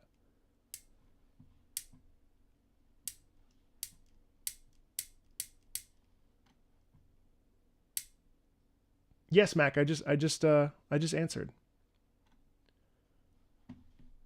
Oh, spoiler. Oh, because of the picture. All right. So next up, it's actually really nice because I can take a mental break too. I'm really enjoying analyzing with you. Yeah. Oh no. Of course, there's tons of stuff. There's tons of stuff in the Monster Hunter lexicon. We'll have to definitely take a look at some of that. I'm sure this will be a part 2 video. I think it's a really cool topic. Okay, so now we're doing Rain World, and I need to remind myself that I'll need to search specifically for the layered versions. Marco, am I taking not right now, Marina? But I will later. Later on today. Thank you. Also, Flux, I removed your mod status. Thank you. I'm having issues with my mod stuff over on YouTube. Not to call you out publicly. I adore you, but you know what I mean. I appreciate you commenting so that I could do that. For whatever reason, the back end is giving me problems. So thank you for mentioning that. Okay, so we're listening to Rain World. So what's going on here with Rain World? Rain World has issues because of different Rain World OST. Waterfront Facility. Let's see. Okay, so here's Threat. Waterfront Complex Threat. I don't want Threat. Waterfront Complex Threat.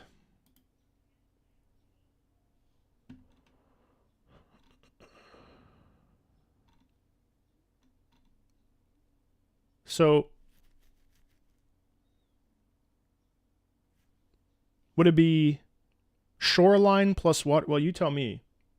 Would it be this one? Would it be rain world threat, shoreline plus waterfront conflict?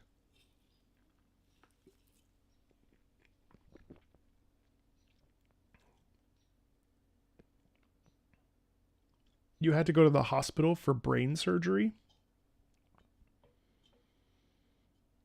Holy fuck. Slay the Princess, no. Well, I'm glad that you're able to enjoy in mono. Because holy shit. I guess maybe this one would have everything. A collection of all songs related to the waterfront facility. We can't listen to 60 minutes. That's way too long. Oh, right here. Perfect. All right, so then in this case... So would it be... So it looks like... Gate to the shoreline and then waterfront facility. So 0... That's only 30 seconds, though. Just want to clarify as I dive into the next one.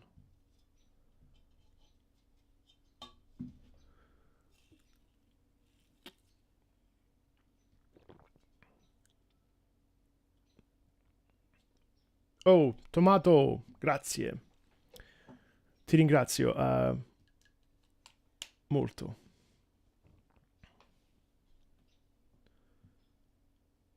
It's 2 minutes. What do you mean? Well, so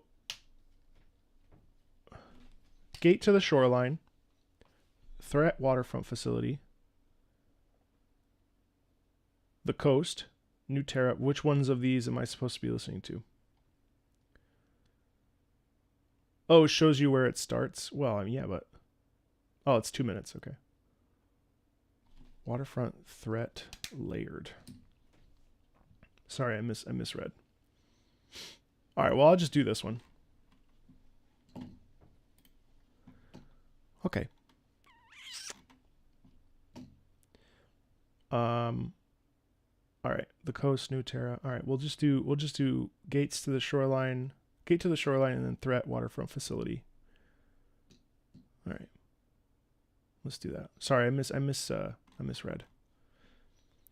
Next up, we're going to check out some Rain World. This is Gate to the Shoreline and Waterfront Complex Threat. Let's check, or Waterfront Facility Threat. Let's check it out.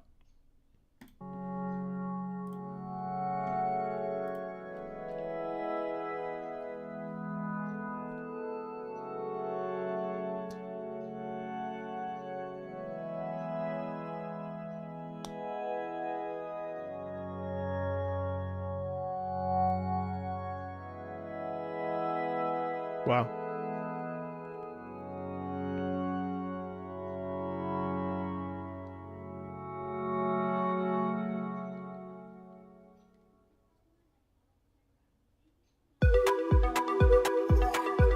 Oh, okay.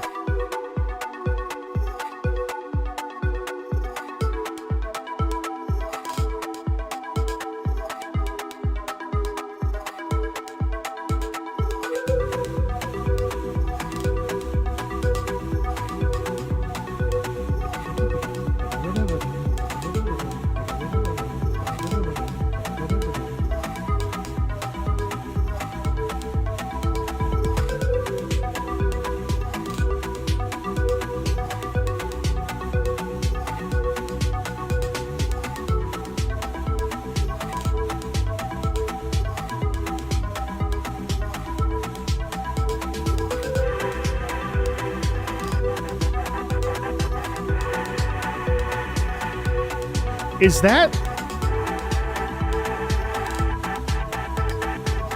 Hold on.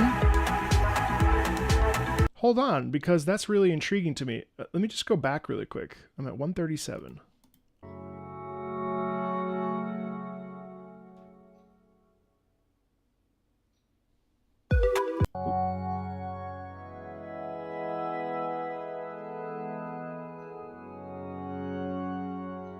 So like organ.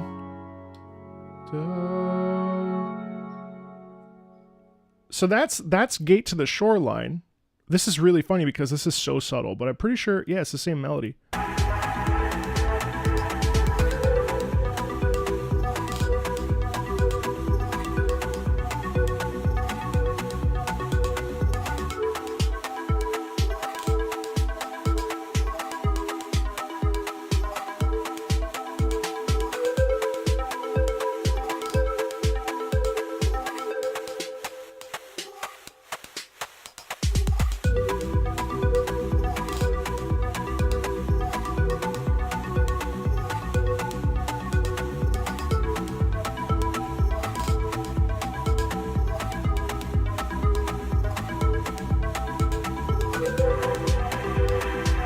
Yeah, right there.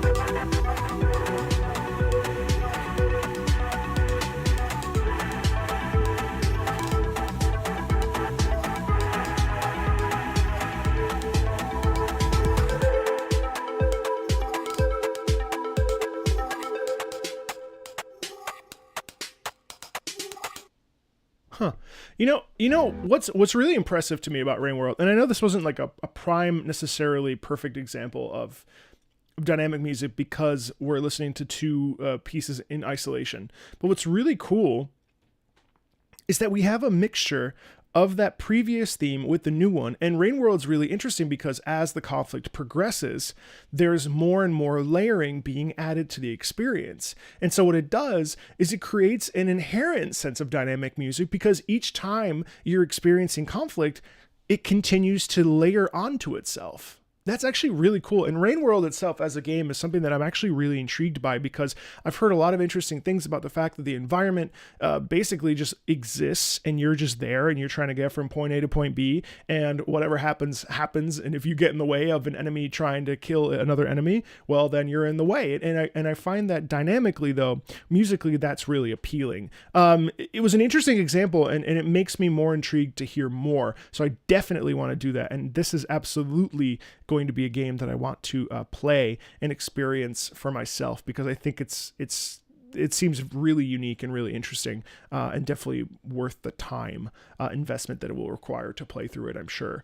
But even if that wasn't accurate to like dynamics and dynamic music, which it actually was, I am still glad that we got to listen to something from Rain World itself because it has really good music. All right, let's check out. We got to keep the train moving, otherwise I would have done more. All right, so the Final Fantasy Rebirth. Final Fantasy is a prime example. I don't have my. Is it Grasslands? No, because well, actually.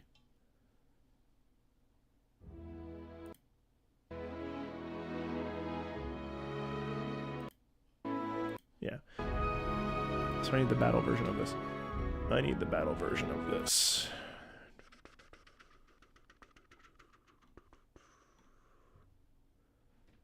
So it's the nipple region. And then it's Grasslands. And then what? Oh no. It's a Grasslands battle theme. Rebirth.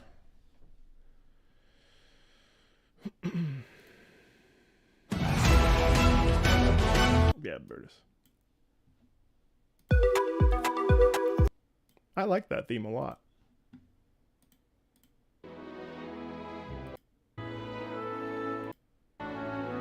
Okay.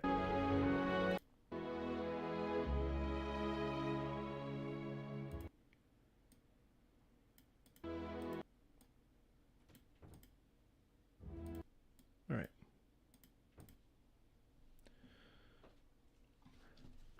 A game that features a ton of dynamic music is Final Fantasy VII Rebirth.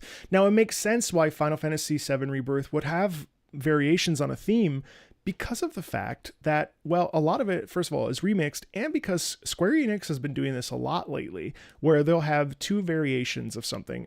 Another prime example for me would also be the day and night themes that occur throughout the game. I feel like those are prime examples of variations and a play on dynamic music, not just in combat, but also with weather changes or with like time zone changes. So, I have some complex feelings about Final Fantasy VII Rebirth. I think that the soundtrack lacks a little bit of identity because it features a lot of composers, a lot of arrangers, and it does have a tendency to just have an overabundance, like, not to make this sound like that's a problem, but there's an overabundance of music, which I think to a degree it's to its detriment. Like, there's no like cohesive center musically. Now, that being said, the orchestral stuff is really, really, really good and really solid, but it's kind of all over the place, which is a sort of a turnoff for me musically. It's not to say it's bad, because it's certainly the furthest thing from bad, and ultimately I think that that's really going to come down to each person's individual opinion. But one of the things I do, and also I'm not like a huge crazy fan about Final Fantasy VII. I mean, it was the first Final Fantasy I ever played, but really for me, there's nothing compared to Final Fantasy IX. And I know a lot of people feel like that game is kiddish and childish, but those people are wrong. So with that being said, let's check out the Grasslands theme and compare and contrast the dynamics between the Grassland theme and the Grassland Battle theme. Let's check it out.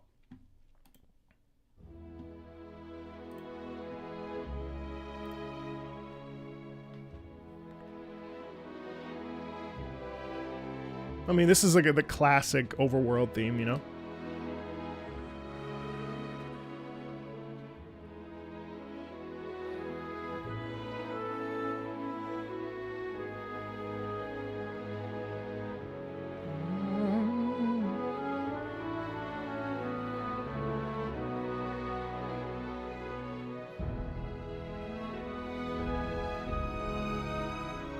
I do love that counter melody in the lower voices.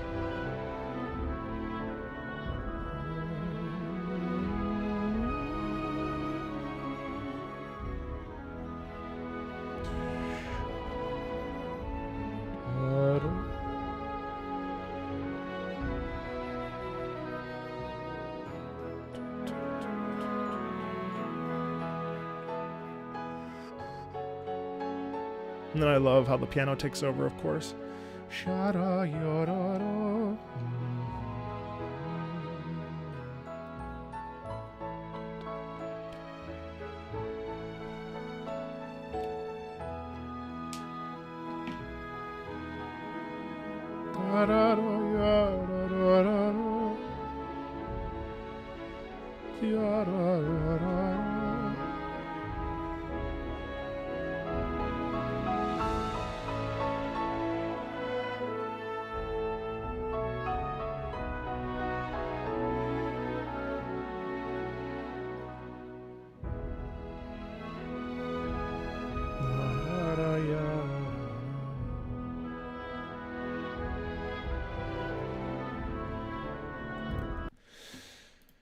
That'll be a smoother transition in the video.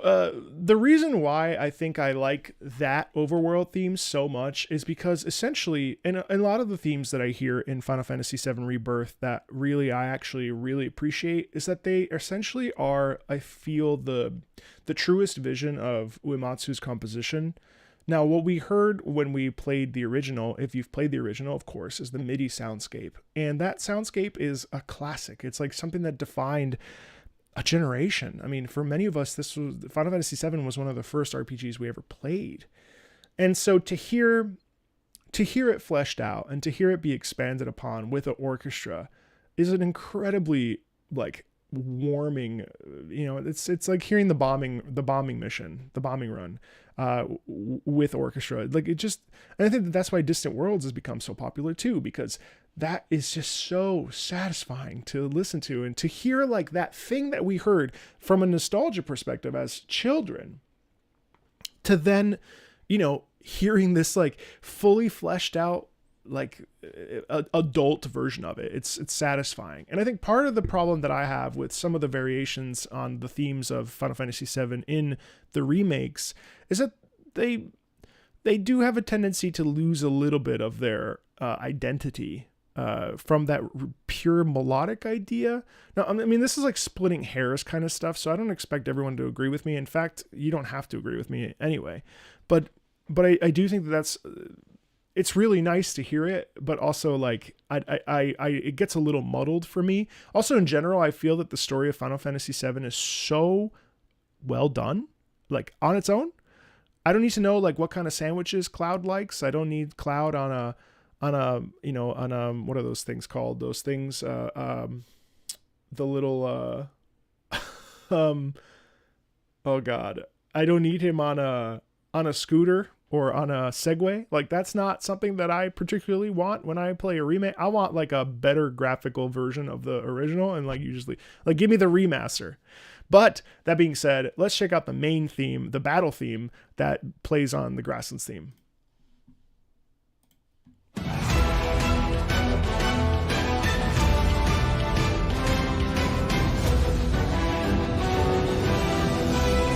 And there's that motif. Da, da, da, da, da, da, da, da, da.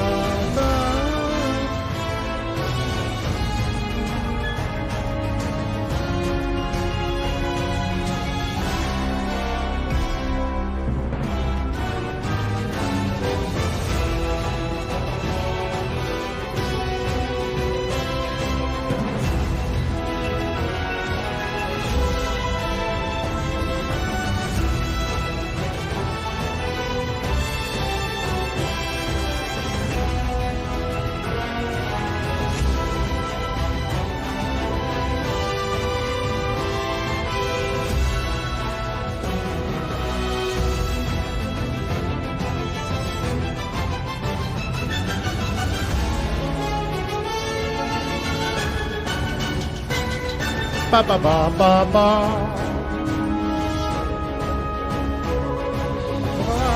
Da, da, da.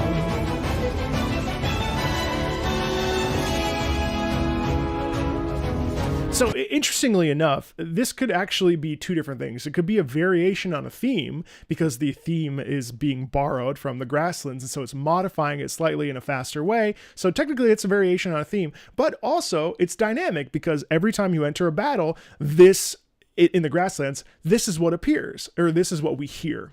And then the instant you're out of battle, you go back to the previous soundscape. So you know, it is a dynamic piece that changes every time we move through a different consequence, whether it's a battle or you know, exploring the world and stuff. So I think like it's good. It's really interesting. And I love the tempo. I love the fact that we take the overworld theme and then twist it on its head and increase the tempo, increase the intensity, increase the real punchiness of the rhythm and punchiness of the brass especially. It's a really satisfying way to keep us within the structural identity of the previous song while also modifying it so that we don't pull ourselves out of the drama. Now, I kind of like a good old battle theme. I don't necessarily need like the calm version mixed in. I don't know, but maybe I'm also just biased against Final Fantasy VII. Like I'll admit it. I may just, I'm not the demographic, I guess. I don't know, but for those of you that love this game and love what they're doing, it is just like an artistic masterwork. I think especially I love what they're doing. I'm just not necessarily into it myself, and in fact I'm not into it myself, but it's really cool hearing the differences there and how they enhance and modify the piece so that you're still like within the context of the world you're traveling, and for that you can't blame them, because I mean it's cool.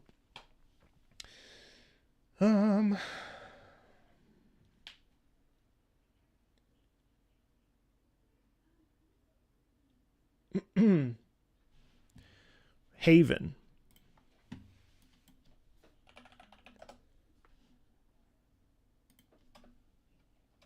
Oh, this game. I've actually played Haven.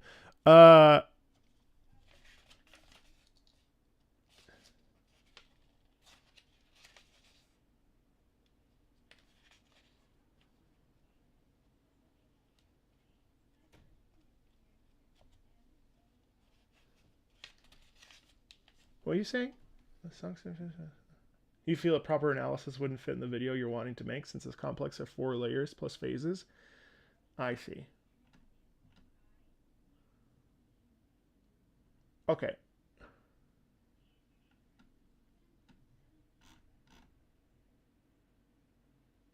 All right, so we'll skip versus Eve. Plus, I'm gonna play No Straight Roads here soon, just soon TM. So we'll put that on the distant future list.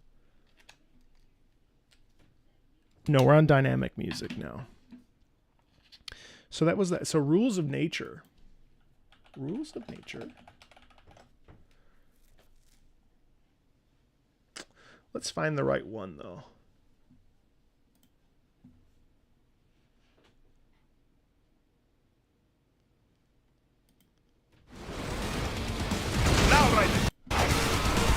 Jesus.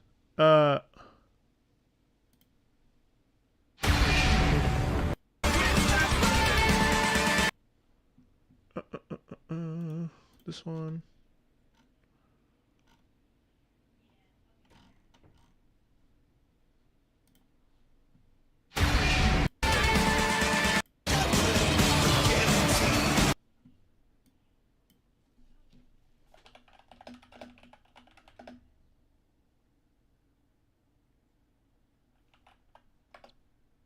Instrumental until drop. Let's see.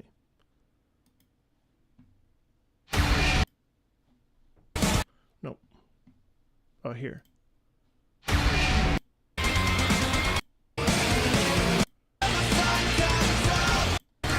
All right, this one.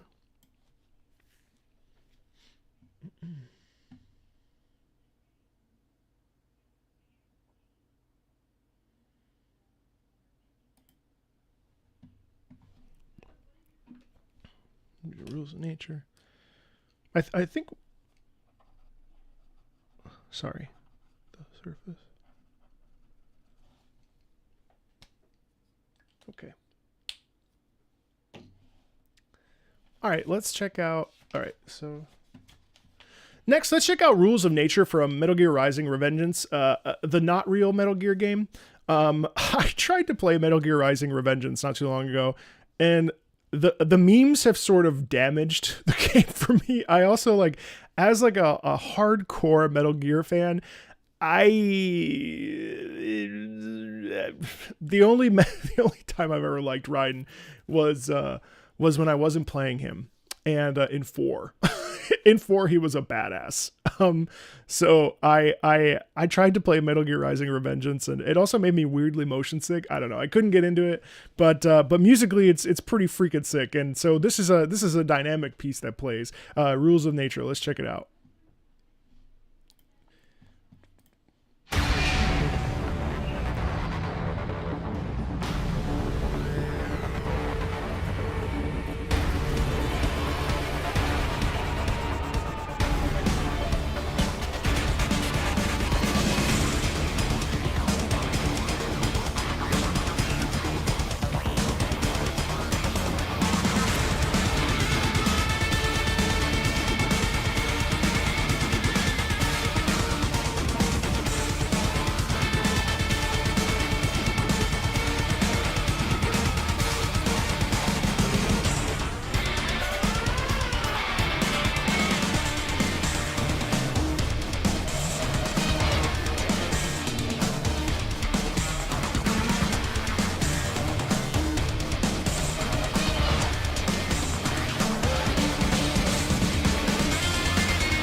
So good even without vocals.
There it is.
Now, that is slightly different from the previous examples that we've covered about dynamic music, because those were really like when you're in and out of combat, whereas this is very clearly like a phase shift. But I do think that it's worth bringing up because it's very interesting. I mean, the fact that video game music can do that, where we're like minding our own business, we're fighting a conflict, we're doing whatever, and then the moment happens where everything shifts or we push to that final end. You hear this a lot, and also in Monster Hunter, of course, with Proof of a Hero, and in other games. But that don't come to mind right this second. But Rules of Nature is one it's just satisfying to listen to, and it really like punches you in the face, especially when the vocals come in. I think it just dials up the stress and stuff. And I think it's also interesting because like theoretically this is just a song.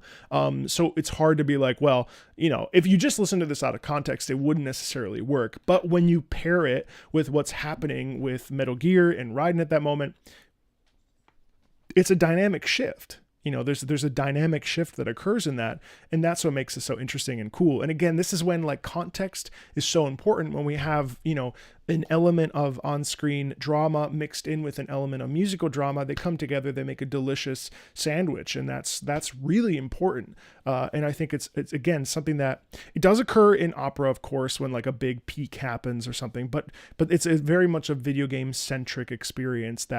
That's when the music and the drama are so intertwined and vital to each other.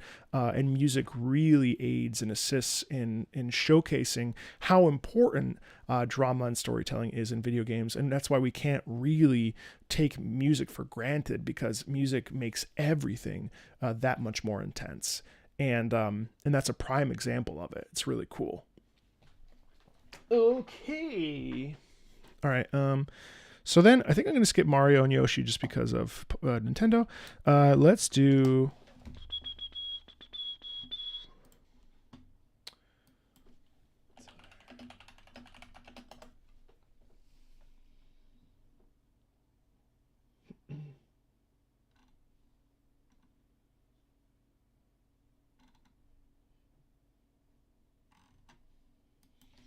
So Beneath the Surface was the, what was it? The Apes?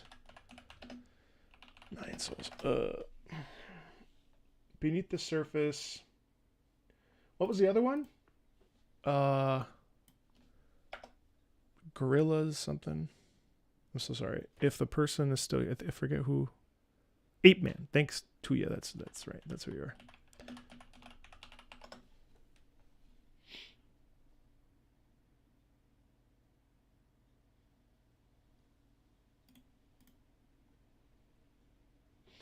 So another example of this that I actually haven't heard is Nine Souls. It's a 8-man facility going into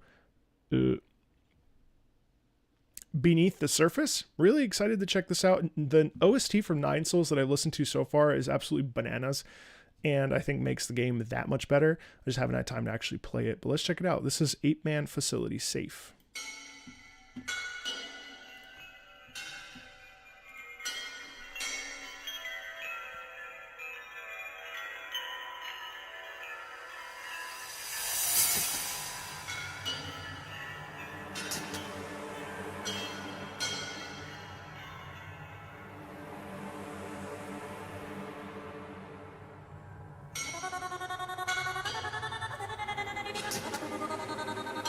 That's so cool.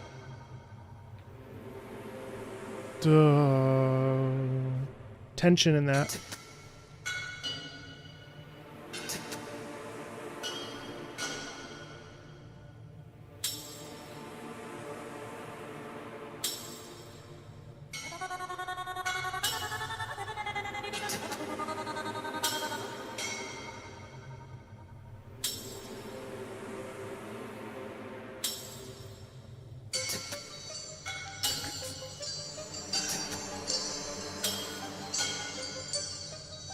Having a really interesting growth. I'm hoping it develops somewhere.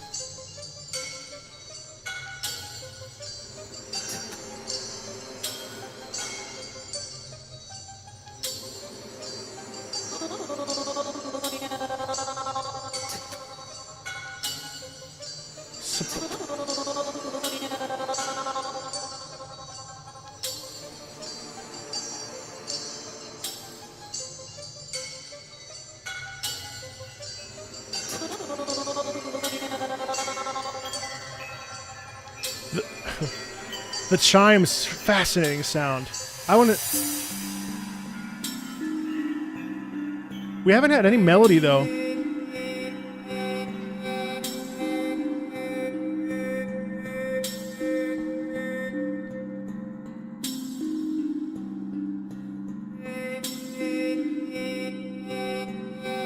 Fantastic harmony there. The real broken up staccato.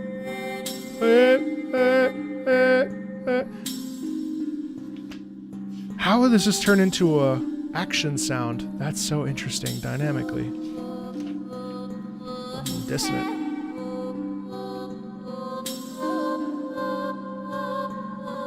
The harmony is all over the place. It's really cool. Dun, dun, dun, dun, dun, dun.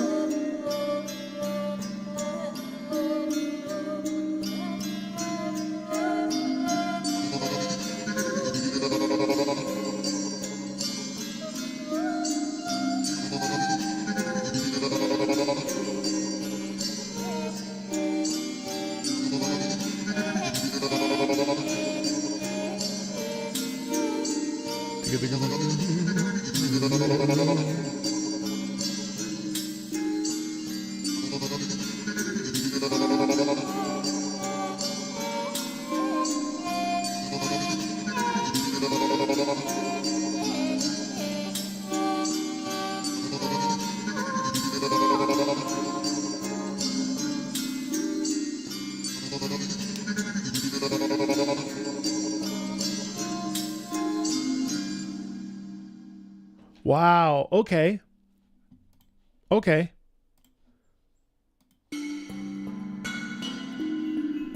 Beneath the Surface now. This is supposedly the action sequence. Similar chimes, sure.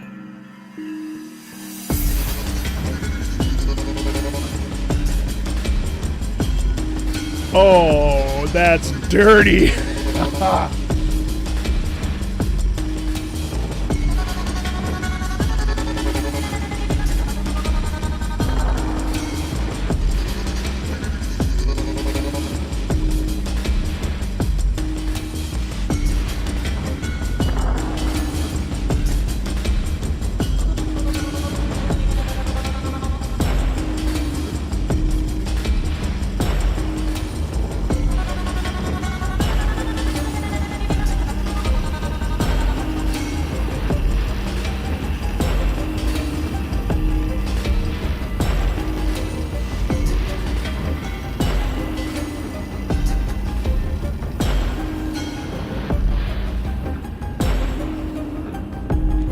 such a crunch in there.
Incredible. I mean, like, so what's incredible to me about that is that it's not overtly sexy. It doesn't go like faster tempo. It doesn't necessarily go, I mean, there's a bit of a faster tempo, obviously, but it doesn't have like an overwhelming feeling of like, boom, it's in your face. It's a big battle theme or whatever. It's actually pretty, if you really think about it, from compared to the other tracks that we listened to today, it really, really, really felt pretty dialed back. And even though it does have a very big crunch sound and it feels very oppressive, it actually leans towards that oppression more so than it leads towards a like shift in battle or like a thrust into like combat.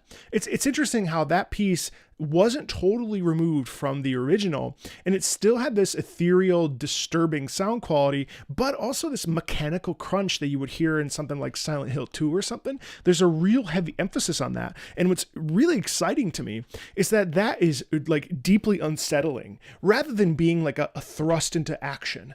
It really is a thrust into like concern and fear. And that's really exciting musically. Obviously we had a faster tempo. We still had lingerings of the previous piece. But the big difference there is that it took the stuff from the previous piece and didn't necessarily reinvent them in a new format. It just dialed up from 5 to 10.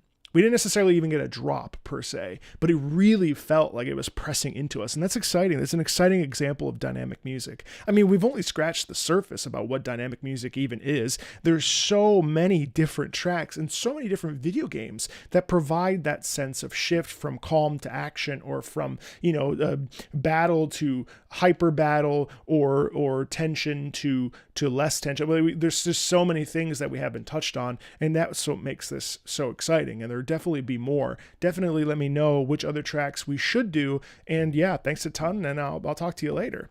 Bye. Not you. You're here. I like DMC music. Hey, Javorky. I just wanted to say Jackie, I guess. Much appreciated for your insight as well as your view from an emotional standpoint and all the suggestions from your community. I didn't realize that there were so many amazing game music out there. Of course. Yeah, of course. That was great. Really productive video. And a great question. And the reason why we even did that was because it was one of the questions from my my BlueSky here about talking about about dynamic music. I feel that because this is the first area of the game, the actual threat isn't that big, but it's when the first lore drop. Oh yeah, sure, of course. Yeah, dynamic music is crazy, and we really, really didn't even scratch the full surface about what it means to explore, and there's just so much more to talk about. Let me just see about any other questions or topics that wanted to be discussed for these 3 hours. Tracks that are so intricately related with a single moment and scene that hearing them again during any other moment scene cheapens the effect or distracts from the scene. Yeah, I mean, that happens a lot. I mean, I'm trying to think of, like, off the top of my head that, like, when John Marston crosses into Mexico for the first time and you get this stunning tracks that are so intricately linked with a single moment or scene that hearing them again during any other moment or scene cheapens the effect or distracts from the scene. I'm trying to think of a prime example, but I mean, like, I'll tell you what, I wouldn't want to.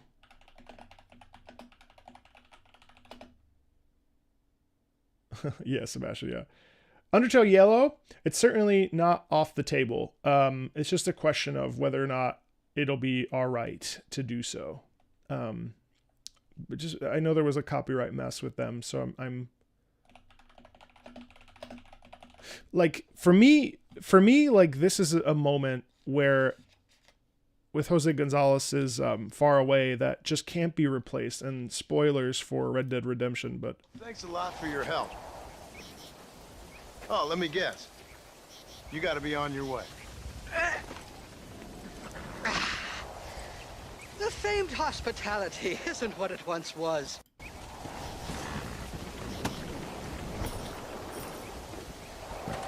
Yeah.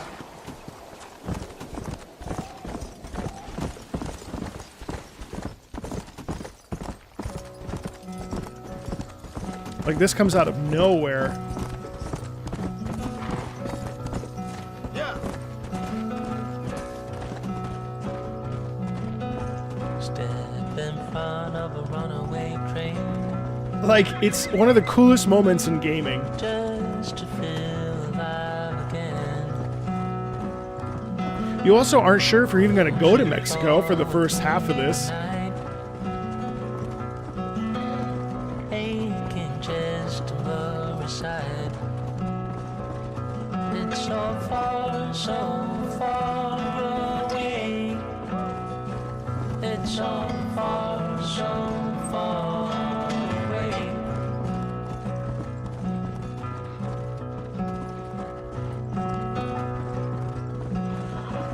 It's also interesting because it's super pulled back. Like this, you would think that this would be such a big, boisterous moment, but it's the opposite. It's like super quiet, super like reserved singing wise too, like super close to the mic. Almost gives you like a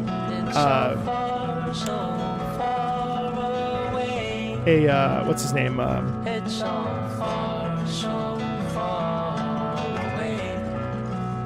What's his name? Are you trying to press, steadily creating a mess?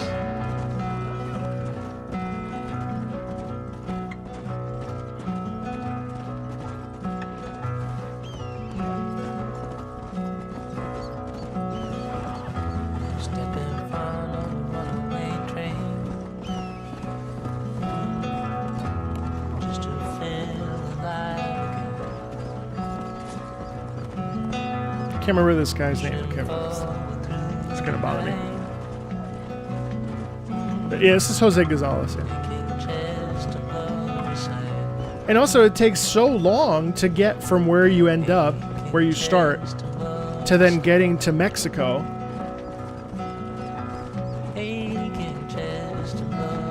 Death Stranding does this. You know, there's a real sense in it though of melancholy. You know? And I think, yes, that has to do with John's story in Red Dead 1. But also, like, what he has to do in order to protect the ones he loves.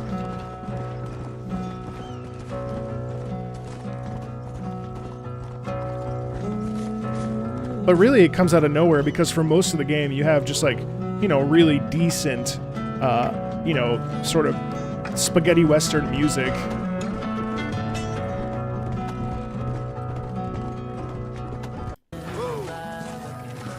And then it just fades out. Obviously, you know, you could, I don't know, did he actually enter into Mexico? I don't know that he actually did. But that's a prime example for me of something that really, I wouldn't want to hear that any other moment. American Venom is another one, I think, that happens in Red Dead 2. Unshaken, Unbroken, or Unshaken. That one didn't feel as good to me as that one. Triage of Dawn from Half-Life 2 comes at only one time in the game, and it really hits. That's cool. That's really interesting. Like, I think also, yeah, I mean, another example would be like the music when in the beginning of Lep 7. What? Thank you. I don't know why the TTS, it's so annoying. I don't know why it doesn't work here, but it works here. Anyway, yeah, I mean that's cool and a great question, or a great topic. Let's see. We did dynamic music. Resident Evil. Series infamous case of a composer who was considered the Japanese Beethoven as he was going deaf but still composing masterpieces. Turns out it was all a lie and he used it to hire other composers.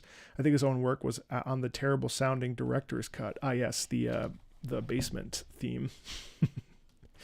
Yes, I don't know why this, I don't know why that is a thing. That's very funny. And that evolution of game music from simple MIDI songs to full orchestral experiences we can enjoy these days.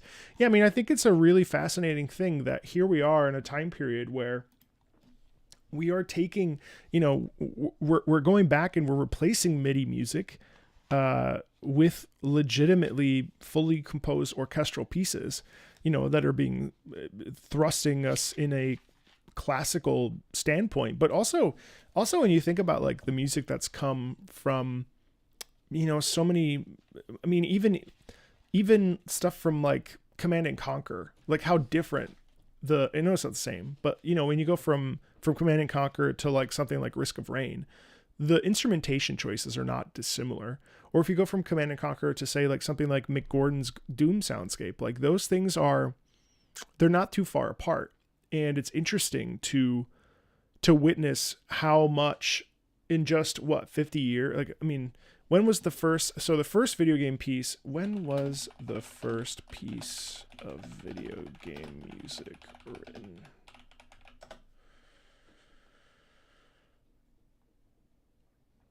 The first piece of video game music was likely written in 1951.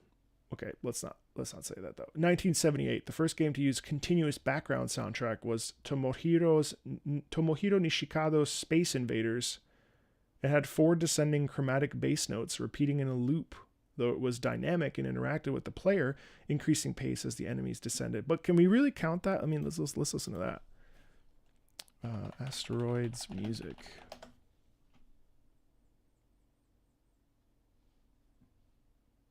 Asteroids game. No, sorry, I went Asteroids. I meant Space Invaders. Sorry. So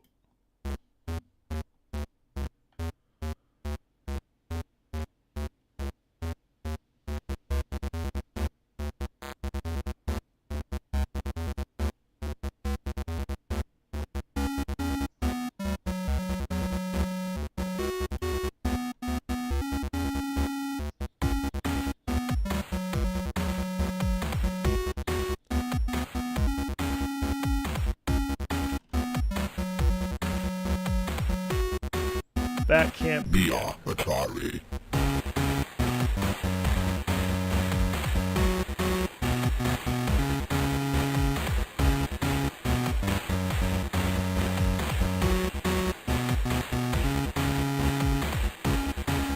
That's not the original. I think this is the original. Oh yeah, here it is.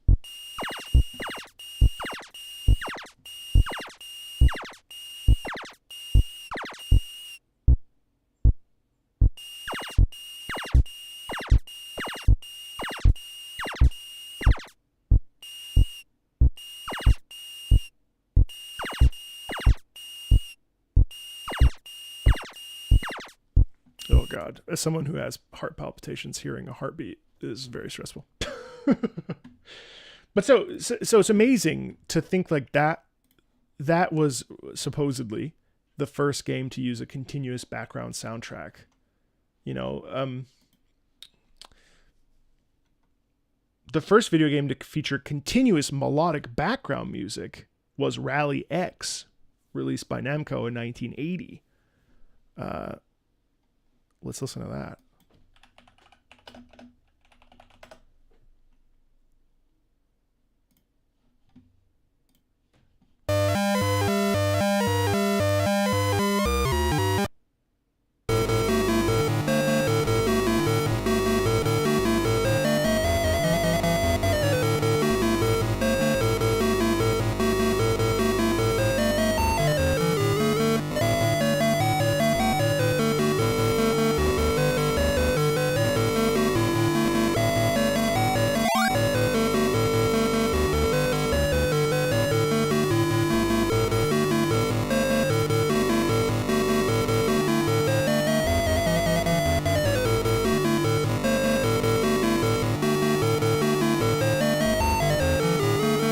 I mean, that's madness. And the thing is, like, it doesn't necessarily even...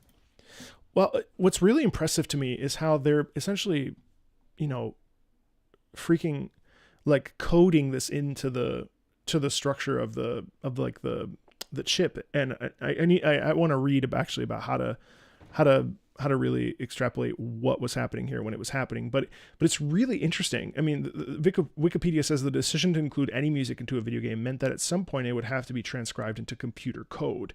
Some music was original, some was public domain, such as folk songs. Sound capabilities were limited. The popular Atari 2600 home system, for example, was capable of generating only 2 tones at a time. So as advances were made in the silicon technology and costs fell, a definitively new generation of arcade machines and home consoles allowed for great changes in accompanying music. In arcades, machines based off on the Motorola 6800 CPU and accompanying various were allowed for more channels, which then allowed for more, you know, you could mix and match. So it wouldn't, you know, one channel would have to be for sound effects, the other one would have to be for music. So the more that went on, an example of this was the 1980s arcade game Carnival. Carnival game, Sega music.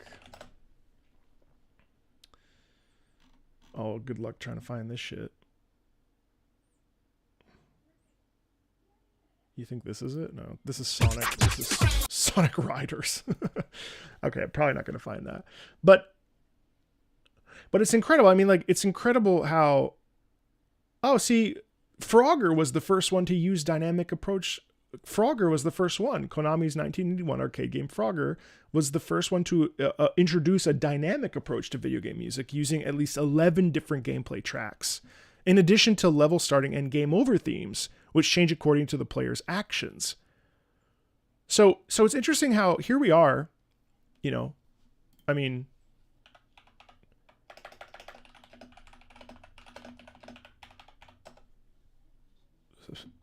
16,000 days ago. I asked how long. 4 decades. And it's 40 years. It's an incredible thing to go from that to what? What's a piece of music that came out this year? I mean, like, all right, fine. Let's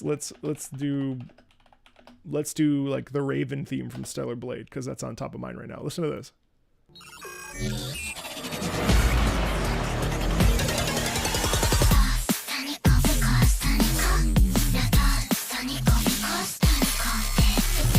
Like,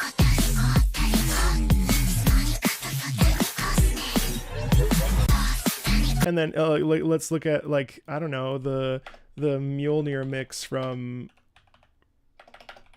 Halo 2. I mean, that's like, it's night and day. I mean, there's no comparison.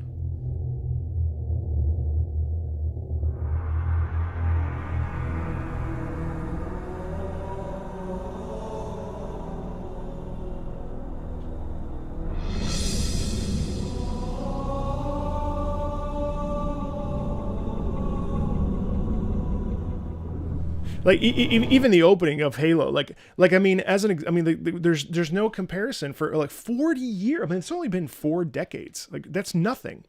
And so how do you go from, you literally go from this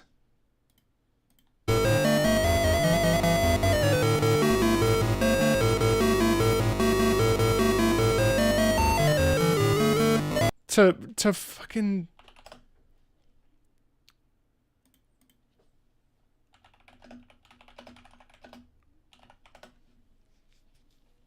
to this. I'm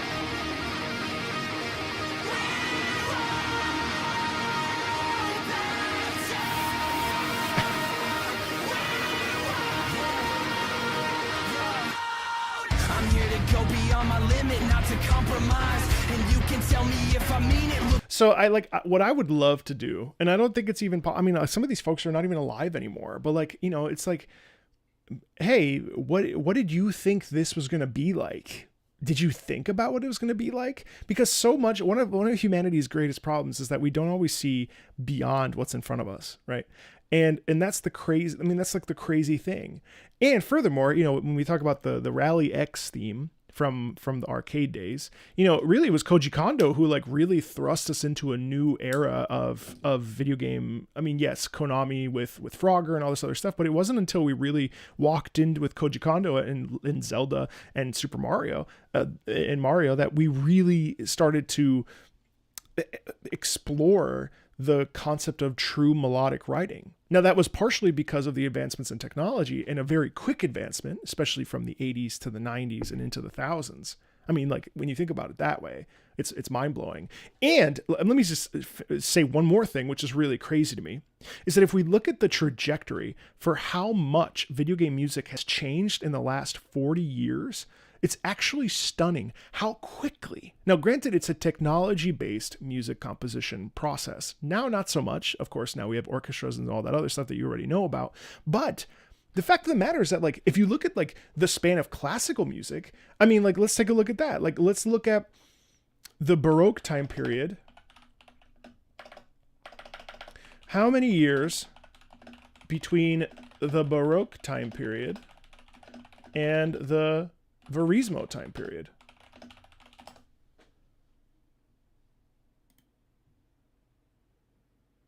So the Baroque time period was the 1600s, 1600 to 1750.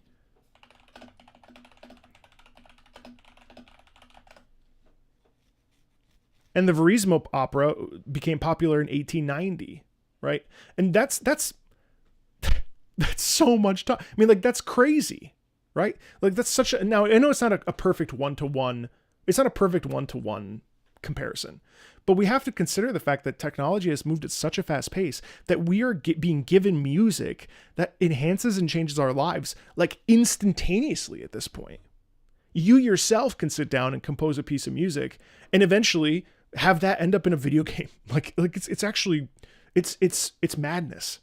Now, technology has moved at a really fast pace. And that's a plus and a minus, but I just think it's crazy, and that's something, you know, that's really worth pointing out. And it was a great question. Do you think that the absence of music can have the same impact as a good theme for an area? 1,000,000%. 1,000,000%. Silence is golden when used correctly.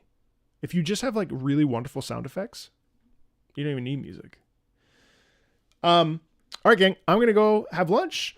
I will see you back here at 2 tonight. Today, we're going to be listening to gacha game music. I need to get my list. I've seemingly lost my list, so I might just have to start fresh. There's that. We'll probably be checking out scary game music, ranking scary game music. And if there's time, I'd like to check out main themes. A lot of these will be your suggestions. So if you feel like hanging out and dropping your suggestions in chat, we'll definitely be here for that. And I'll probably grab 10 for each. So it just depends. That's 3 hours. So, you know, I would like to film roughly a video an hour. probably a lot of stopping and starting in between, just so that there's no burnout. We can just like hang out as well. So I'll see you back here in an hour. If you're looking for something to do, if you're looking to lurk and just relax, this is the beginning of the rest of the month for me. I am taking, I'm experimenting with being live full time Tuesday, Wednesday, and Friday, and then taking Monday and Thursday off for filming my non-gamer series or what have you. So you're gonna get a lot of filming and content and discussions like we had today. I hope you had a good time. It was very interesting for me. I hope it was interesting for you. And yeah, we'll touch base soon. This will be available as a live indefinitely. However, there's like 4 really good videos and a bunch of shorts that I'm going to grab from this particular live stream that I think will be really fun. So hope you had a great time, and I'll see you later. Okay, bye.